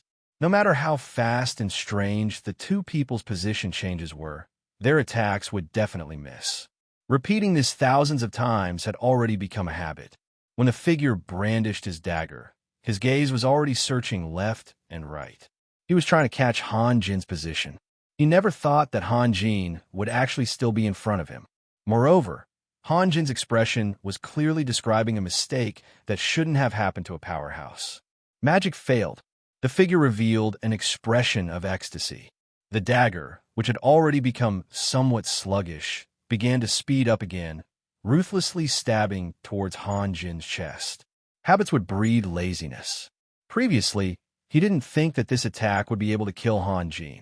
Naturally, he would withdraw his strength. However, with this withdrawal and tightening of his strength, his movements weren't as smooth as before, giving Han Jin a little bit of time. Han Jin raised his left arm like lightning. At the moment of life and death, the Lion King's shield on his left arm blocked his chest. The opponent's dagger then pierced the Lion King's shield. In the next moment, Han Jin flipped his left arm and pushed forward with his left palm. The distance between the two was too close. Han Jin's left hand could almost touch the opponent's body. White balls of fire exploded from Han Jin's left hand, hitting the opponent's chest. The figure revealed a look of shock. He immediately used teleportation and disappeared in front of Han Jin. The intense and suffocating battle finally came to an end. The figure appeared more than 20 meters away from Han Jin, balls of true samadhi fire burning on his body. However, Han Jin didn't chase after him. He was thinking. Strangely, the true samadhi fire didn't seem to be able to hurt the opponent. When holes appeared on the battle robe and connected together, revealing the brown muscles inside, the flames gradually extinguished. The figure simply tore off the tattered battle robe and threw it aside. Then, he raised his head and quietly looked to Han Jin. "Abyss Draconian?" Han Jin said slowly. He finally figured out the identity of the other party. Being able to withstand the damage of the true samadhi fire and having the ability to teleport, there was only one reasonable explanation. This guy was the descendant of a black dragon and an abyss demon. Moreover, he was a descendant who had created miracles because he had inherited the abilities of both sides. "No, I'm an abyss demon. Those honorable fellows are beyond my reach." The figure laughed. "You're Lord Raphael? Am I right?" I've heard a lot about you." Han Jin's eyes flickered. If it was in the past, he wouldn't have thought too much about it. However, he now grasped a lot of information from these few sentences. Those honorable fellows proved that the Abyss Draconians weren't just one or two, but a small group. The other party said that he couldn't reach them, which was a bit self-deprecating. It also proved that these descendants of the Black Dragon had some conflicts due to differences in their maternal and paternal lineages. Moreover, the other party knew his identity but didn't dare to be 100% sure, which was why he added, "Am I right?" The Abyss Army's footsteps became stagnant. They didn't know whether to continue attacking Esnearly City or turn back to attack Han Jin. If they could kill Han Jin, the significance would be much greater than occupying Esnearly City. I didn't want to make things so troublesome. Han Jin smiled. The stars that condensed into a spear gradually dissolved into a cluster of stars, which slowly rotated in Han Jin's palm. Although his divine array couldn't trap Catherine, it didn't mean that this bastard in front of him could escape from the divine array. Since you don't want to make things too troublesome, Why force yourself? The figure laughed. His smile was sincere, but his unblinking eyes that stared at the cluster of stars exposed his inner thoughts. He was very nervous. Then the figure said softly, "Let me introduce myself. I'm Leonardo. You're the one forcing me." Hanjin said indifferently, "I'm going to leave. You have the life puppet, but I have nothing. If I continue to tangle with you, I'll be the unlucky one." The figure retreated bit by bit. "Actually, I just met you by accident. I heard that the most terrifying thing about you is that you have many mysterious magic arrays, so I came to verify it. I don't have any other intentions." "You haven't verified it yet, have you?" Hanjin sneered. No, I've already verified it." The figure continued to retreat. "My father only wants to know what kind of threat a Raphael without a magic array can pose. I've already done it. Now, I'm really going to leave. You have to leave something behind, right? If you leave like this, I'll feel very uncomfortable." Hanjin revealed a mouthful of snow-white teeth. "I've already left my respects. Isn't that enough?" "Huh. You should know that in my hometown, I'm very famous for my arrogance." The figure laughed, and he retreated even faster. "Not enough." Hanjin's left fingertip flicked, and a black thread slithered out like a snake, wrapping around the figure's legs. At this moment, Hanjin was somewhat regretful. If he hadn't released the true samadhi fire and instead used the immortal binding rope, he might have been able to trap the figure. Unfortunately, he only wanted to kill the figure in one fell swoop and believe in the power of the true samadhi fire. He never expected the figure to be an abyss demon. At the same time that he used the immortal binding rope, Hanjin's figure pounced out like lightning. A white light suddenly exploded in his right palm, and a dense light shot into the sky. When he fought the 7 Weipu brothers, the pure light spell had a great effect. Of course, he had to use the same trick again. The abyss demon, called Leonardo, clearly wasn't afraid of the light. Instead, he smiled at Hanjin, then turned around and used teleportation. That damned black dragon bloodline again. Hanjin was really angry. He gently twisted 2 fingers and caught the immortal binding rope. When Leonardo reappeared in the distance, he released the earth-shrinking spell and then used the immortal binding rope again. The cluster of stars in his right hand was also thrown into the sky. In fact, Hanjin didn't have much confidence in keeping the figure, just like how no one dared to say that they could keep him, Hanjin. He knew that this was the figure's biggest and only trump card. If he restricted the figure's teleportation, Leonardo would be a lamb waiting to be slaughtered, but he couldn't do anything. He didn't know if this was a kind of retribution. Many powerful figures felt the same way when facing Hanjin. Leonardo's figure had disappeared again. Compared to Hanjin's earth-shrinking spell, the Abyss Demon's teleportation could be used at any time, but required a pause before appearing in another place. Hanjin's earth-shrinking spell didn't have any delay in changing locations, but it required a bit of time to form the spell. If it was a race, the 2 speed would be about the same, but in a battle, teleportation was undoubtedly much stronger than the earth-shrinking spell. Unless one could predict where the Abyss Demon would move in advance, there was no way to deal damage to it, nor could one release a large area of damage spell to prevent it from escaping. Although Hanjin's casting speed was very fast, it was his biggest flaw. When the fallen angel Catherine destroyed his life puppet with one strike, it was because she saw through and had the ability to catch his flaw. "Break!" Hanjin roared, and the cluster of stars he had thrown into the sky turned into a blooming flower. Countless specks of light then fell to the ground, forming a circular curtain of light. Every speck of starlight bloomed with a resplendent light, dazzling everyone's eyes. The Abyss soldiers and the God of War's experts outside couldn't see what was happening inside, only countless flashing purple lights.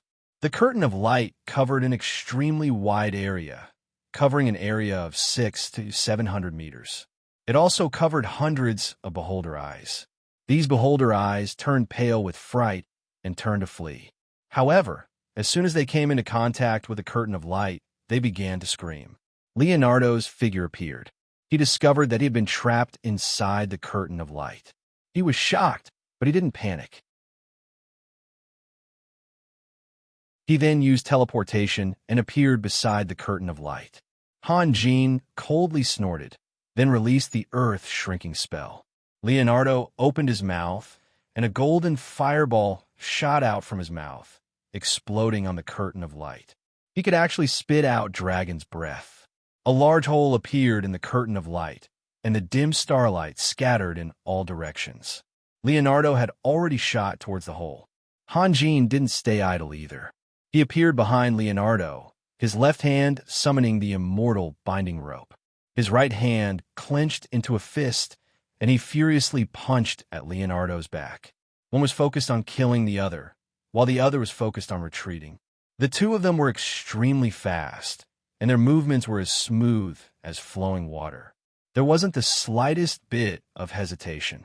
Leonardo appeared beside the curtain of light, and Han began to cast incantations. In this short period of time, Leonardo had already spat out dragon's breath.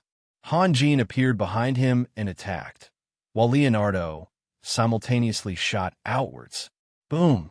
Han right fist landed on the back of Leonardo's waist.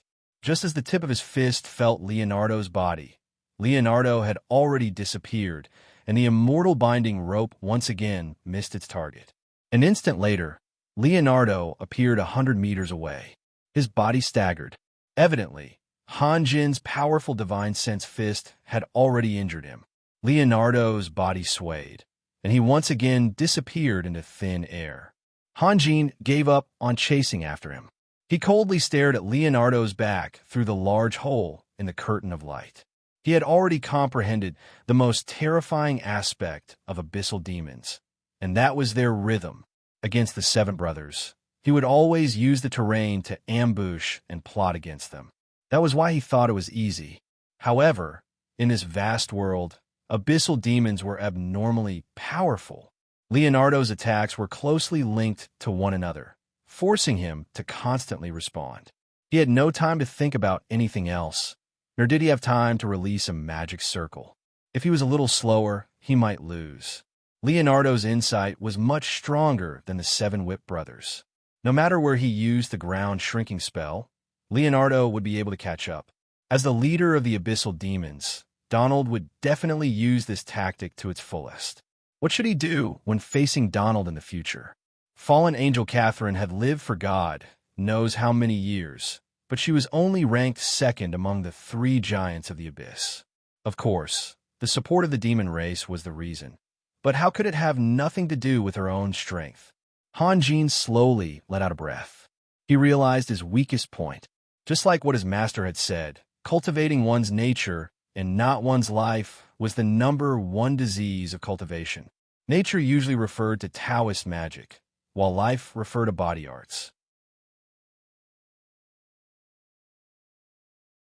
His master had always insisted on cultivating both life and life, and his ultimate goal was to cultivate an indestructible golden body.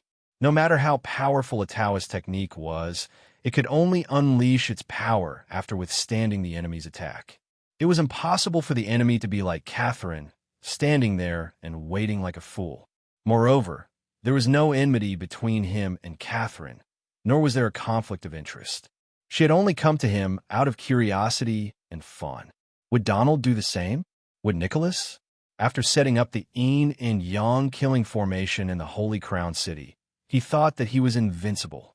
However, what if Donald, Nicholas, or Alpha, the Archangel, who was known as the most powerful man in the Bit Wall, did not approach the Holy Crown City? Would he be a coward for the rest of his life? Leonardo had just said that his father only wanted to know what kind of threat Raphael could pose if he did not release a magic formation. This sentence had already sounded the alarm bell for him. There must be a deeper meaning in it. However, he did not understand why Leonardo would say this. Was he a fool? Or did he underestimate Han ability to reflect?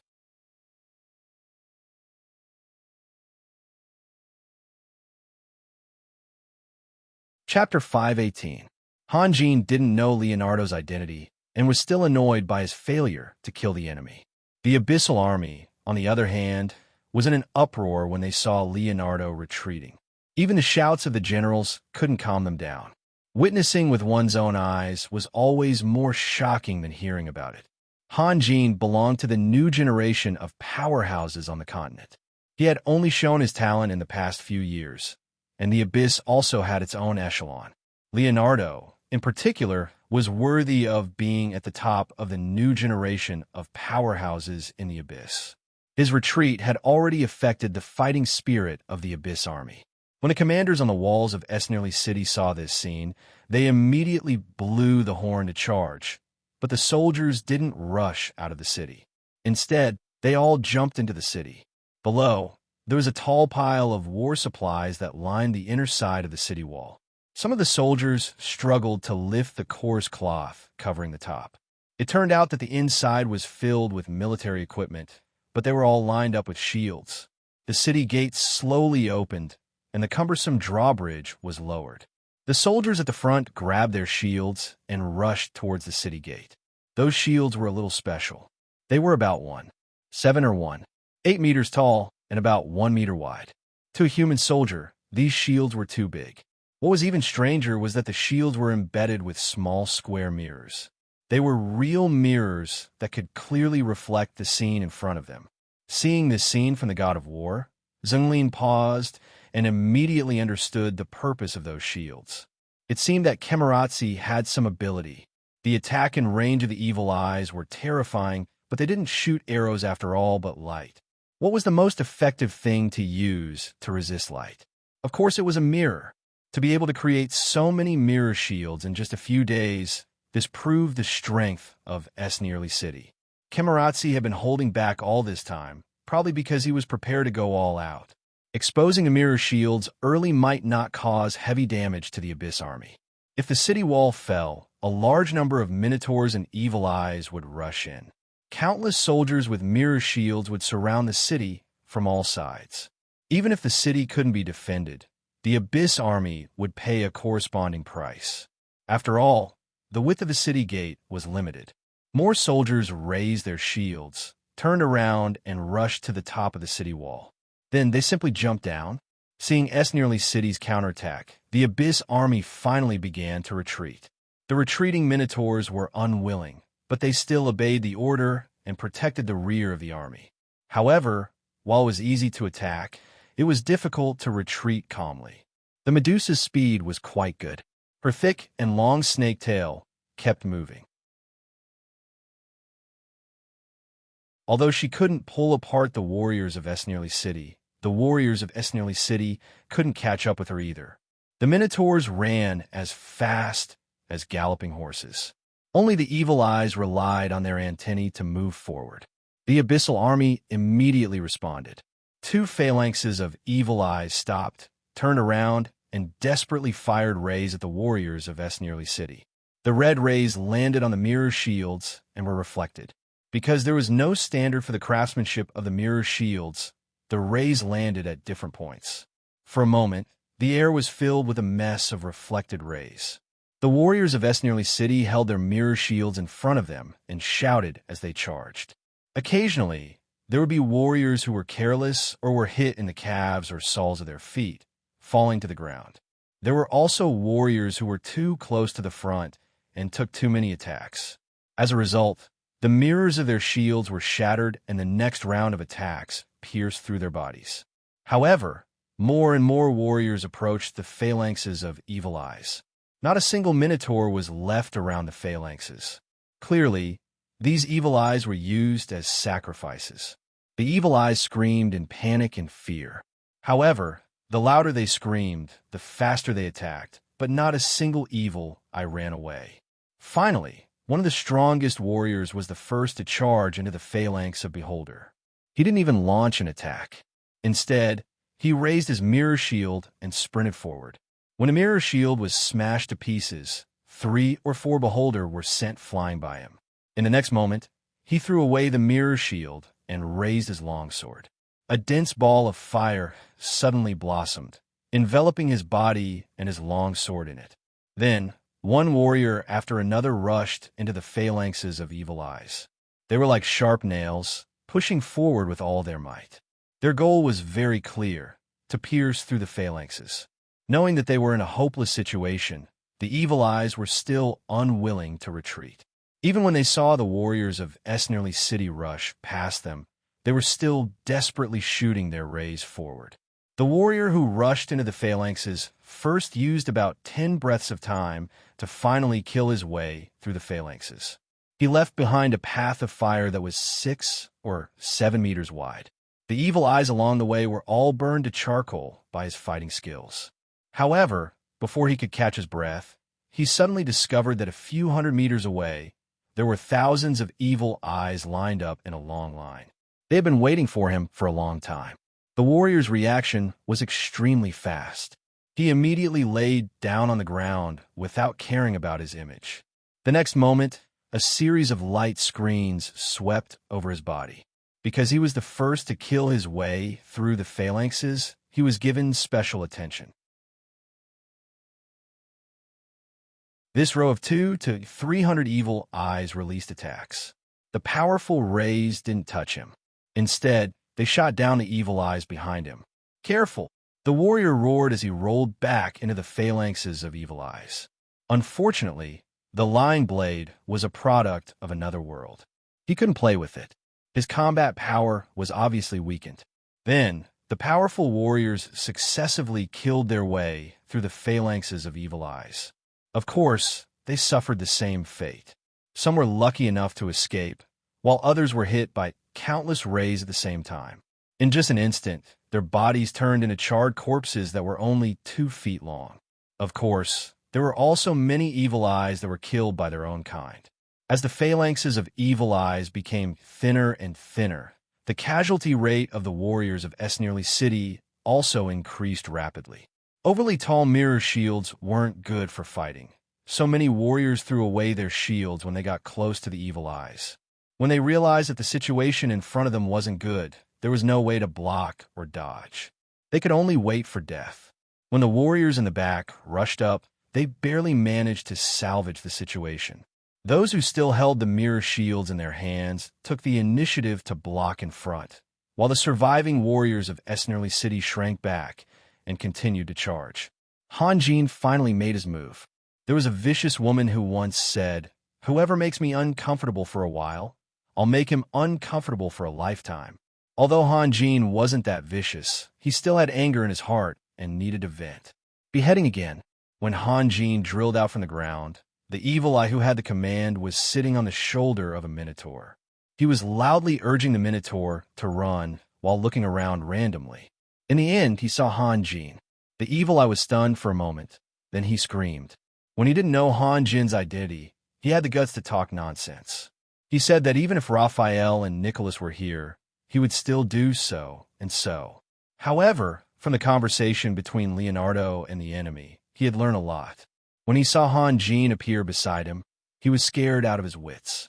Hanjin crossed his hands, and the war spear formed by the heavenly way pierced through the evil eye's body like lightning. Then, it came out from the other side and pierced into the Minotaur's forehead. Then, Hanjin used his strength to flick up a lump of collapsed soft meat and a stiff corpse into the air. The surrounding Minotaur guards were already alert. They roared and charged at Hanjin. Hanjin suppressed the urge to release the true Samadhi fire. He controlled the spear with both hands and stabbed forward. Just as the Minotaur in front swung his war axe, Hanjin's war spear arrived first. It pierced through the Minotaur's open mouth. Hanjin was a person who would do what he thought. Of course, he would never give up on Taoist techniques. Even if he practiced dual cultivation, Taoist techniques were still his foundation. However, on the other hand, he had to greatly improve himself. Hanjin even removed the spirit possession technique. He relied entirely on his own reaction and speed to fight. When Hanjin's war spear pierced through the Minotaur's mouth, the other 2 Minotaur guards pounced from the left and right. Their 2 cold war axes chopped down at the same time. Looking at their posture, it seemed that they wanted to split Hanjin into 3 pieces. Hanjin's figure suddenly accelerated. The war axes fell close to his back. The biting cold wind made people's scalps tingle. Yelena and Sunir, who were on the god of war, had never seen Han Jin fight in such a dangerous style. They couldn't help but cry out in alarm. In fact, a teleportation could easily finish them off. The war spear in Han Jin's hand suddenly broke into two pieces. Han Jin's hands also moved at lightning speed. Pu. The two short spears pierced through the bodies of the two Minotaur guards. However, his right hand was holding the spear forward, so the tip of the spear pierced through the Minotaur's throat. His left hand was holding the spear backward, so the tip of the spear pierced through the Minotaur's chest. At this moment, Han Jin even gradually closed his six senses. He only used his divine thoughts to listen, see, and feel. This was what his master had taught him. Han Jin also knew that it was somewhat difficult to achieve this state in such a short time, but he had to try. The death of their companion aroused the Minotaur's ferocity. Another Minotaur rushed over from the left.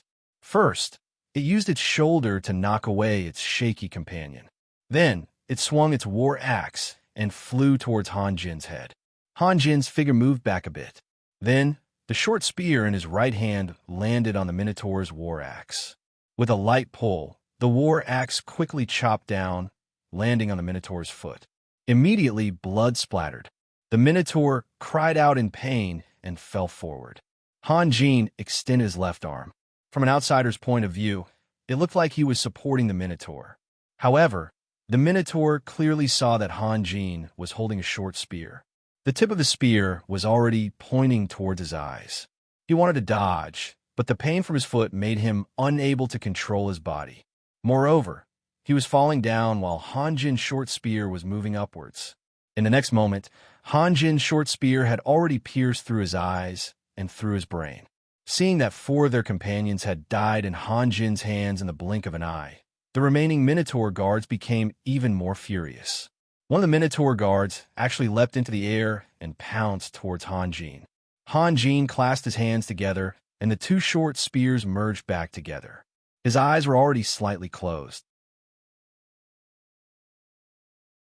He only tilted his head and quietly waited. The Minotaur swung its war axe downwards. Han Jin retreated a few steps and leapt up.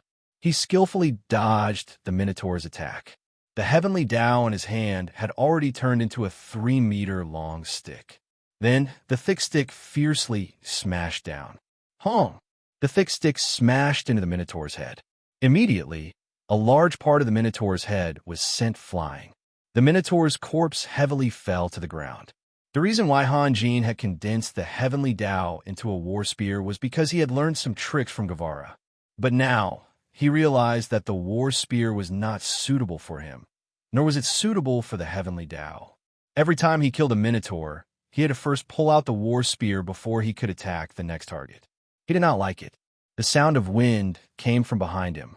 Han Jin fiercely turned around. Both of his hands held the thick stick horizontally and blocked the Minotaur's war axe. However, the difference in strength between the two was too great. Han Jin still acted as if nothing had happened, but the Minotaur's war axe almost flew out of his hands. Then, Han Jin used both of his hands to push the thick stick forward. The body of the stick pierced through the Minotaur's mouth and tore open its cheeks. Then, there was the sound of bones breaking. The Minotaur's neck could not withstand the powerful impact and broke on the spot. Han Jin's figure paused. He held the thick stick upside down, and the tip of the thick stick slowly changed into a long, hilted crescent blade. He was looking for an opportunity, or rather, an inspiration. His master had said that each person could only use one type of weapon. For example, a person with a wild personality should use a blade. Only then would they be able to truly unleash the blade's boldness. If it was a person with a refined nature, it would be very difficult for them to unleash it. Not only did people have souls, weapons also had their own souls. Of course, this world was different. The appearance of battle chi had already blurred the boundaries between weapons. Just like Morrison's, using sword could also bring out the style of a broadsword. There were only 5 Minotaur guards left. They still had no intention of retreating. Stepping over the corpses and blood of their comrades, they continued to charge towards Han Jin. When the nearby evil eyes and Medusas saw this scene, they ran even faster. Reality had proven that they were not a race that liked to fight. As long as there was enough reason, they would instinctively avoid danger. The large group of minotaurs wanted to help their comrades, but unfortunately, they were too far away. They had only covered a small distance, and half of the minotaur guards had already been killed. When the long-hilted crescent blade was fully formed, Han Jin's figure had already rushed out. Just as he was about to collide with a minotaur, he suddenly dodged to the side and swept the long-hilted crescent blade horizontally. Although he had canceled the spirit possession technique, Han Jin already had a huge amount of Yuan energy. Compared to the Minotaur guards, his speed and strength had an absolute advantage. Moreover, Han Jin was not picking the weak to practice. He was just looking for a suitable feeling. The Minotaur guard wanted to use his battle axe to block, but Han Jin's blade had already swept past the axe. The thick body of the Minotaur guard was almost cut in half. Han Jin frowned slightly. The power of this blade was enough. However, the heavenly Tao was condensed together by his divine sense. Almost cutting the Minotaur guard in half consumed more divine sense than using a battle spear. Although this amount of divine sense was negligible to him, it did not seem to be beneficial for a long battle. However, he liked the feeling of opening and closing wide, so he was a little hesitant. At this moment, the faint sound of a bugle horn came from far away. The few Minotaur guards who had already rushed to the front turned around and fled into the distance. The nearby Evil Eyes and Medusas were even worse. When they retreated at the beginning, they were still doing their best to maintain the stability of the square formation. However, when they heard the sound of the bugle horn, the formation instantly collapsed. All the Abyss warriors were scrambling to escape. The long-hilted crescent blade in Han Jin's hand flickered with cold purple flames. Han Jin slowly raised his gaze and fixed it on the back of a Minotaur guard. The next moment, his figure turned into a ray of light and chased after the Minotaur guard. With a raise of his hand, the Minotaur guard's head and half of his shoulder flew into the air. It was not known who said that when a martial arts technique was trained to the extreme, it would go from having a move to having no move. That was returning to one's natural state. However, Han Jin was an exception. Other than knowing a little about spear techniques, he did not have any moves at all. He always naturally chose the shortest distance and used the fastest speed to attack. The blade flashed again and again, and the Minotaur guards fell one after another. Han Jin's crescent blade did not have a single opponent. He did not use the ground shrinking spell or earth meld to change his position. He only relied on his vital energy to move his body. He came and went like the wind, and suddenly like lightning. The crescent blade brought about waves of blood among the Abyss warriors. On the God of War, Majordomo Gale revealed a look of shock. He could not believe his eyes. This was not because of the power of Han Jin's crescent blade, but because he could clearly see the process of growth. A baby, with the passage of time, will become a child, then a teenager. This kind of evolution was very normal. However, if you watched a baby grow quickly in front of you, it would be a strange feeling. And what Majordomo Gale saw was such a Han Jin. At the beginning, although Han Jin's blade light was powerful, it lacked some spirit. Especially at the point where the two moves were combined, the change of moves was somewhat stiff. However, as time passed, the range of his movements became larger and smoother. In the end, he even grasped the technique of coordinating his body with his blade. It was the same method of closing in on the enemy and releasing an attack. However, after grasping this technique, Han Jin's lethality suddenly increased by more than 10 times. The enemies that he locked onto with his divine sense were no longer one or a few enemies, but a group. At the same time as his body moved, his blade aura also rolled up. When he landed on the ground, his blade aura would also be exhausted. Then, he leaped up again and waved a cold flame light. As his body shot out, the flame light could even spread to dozens of meters long. The Abyss warriors along the way were all cut down, turning into broken limbs and pieces. What was even more frightening was that Han Jin was still constantly activating his vital energy. His speed was constantly increasing, and every slash of his blade was so smooth and unrestrained. Compared to the abyssal demons, Hanjin's slashes were less vicious and fierce, but they still possessed a power that could swallow mountains and rivers. Even before his slashes were unleashed, the abyssal demons would feel a sense of despair. You can't block it, and you can't dodge it. Just wait for your death. Hanjin's face was expressionless. His eyes were slightly closed, and he was like an old monk in meditation.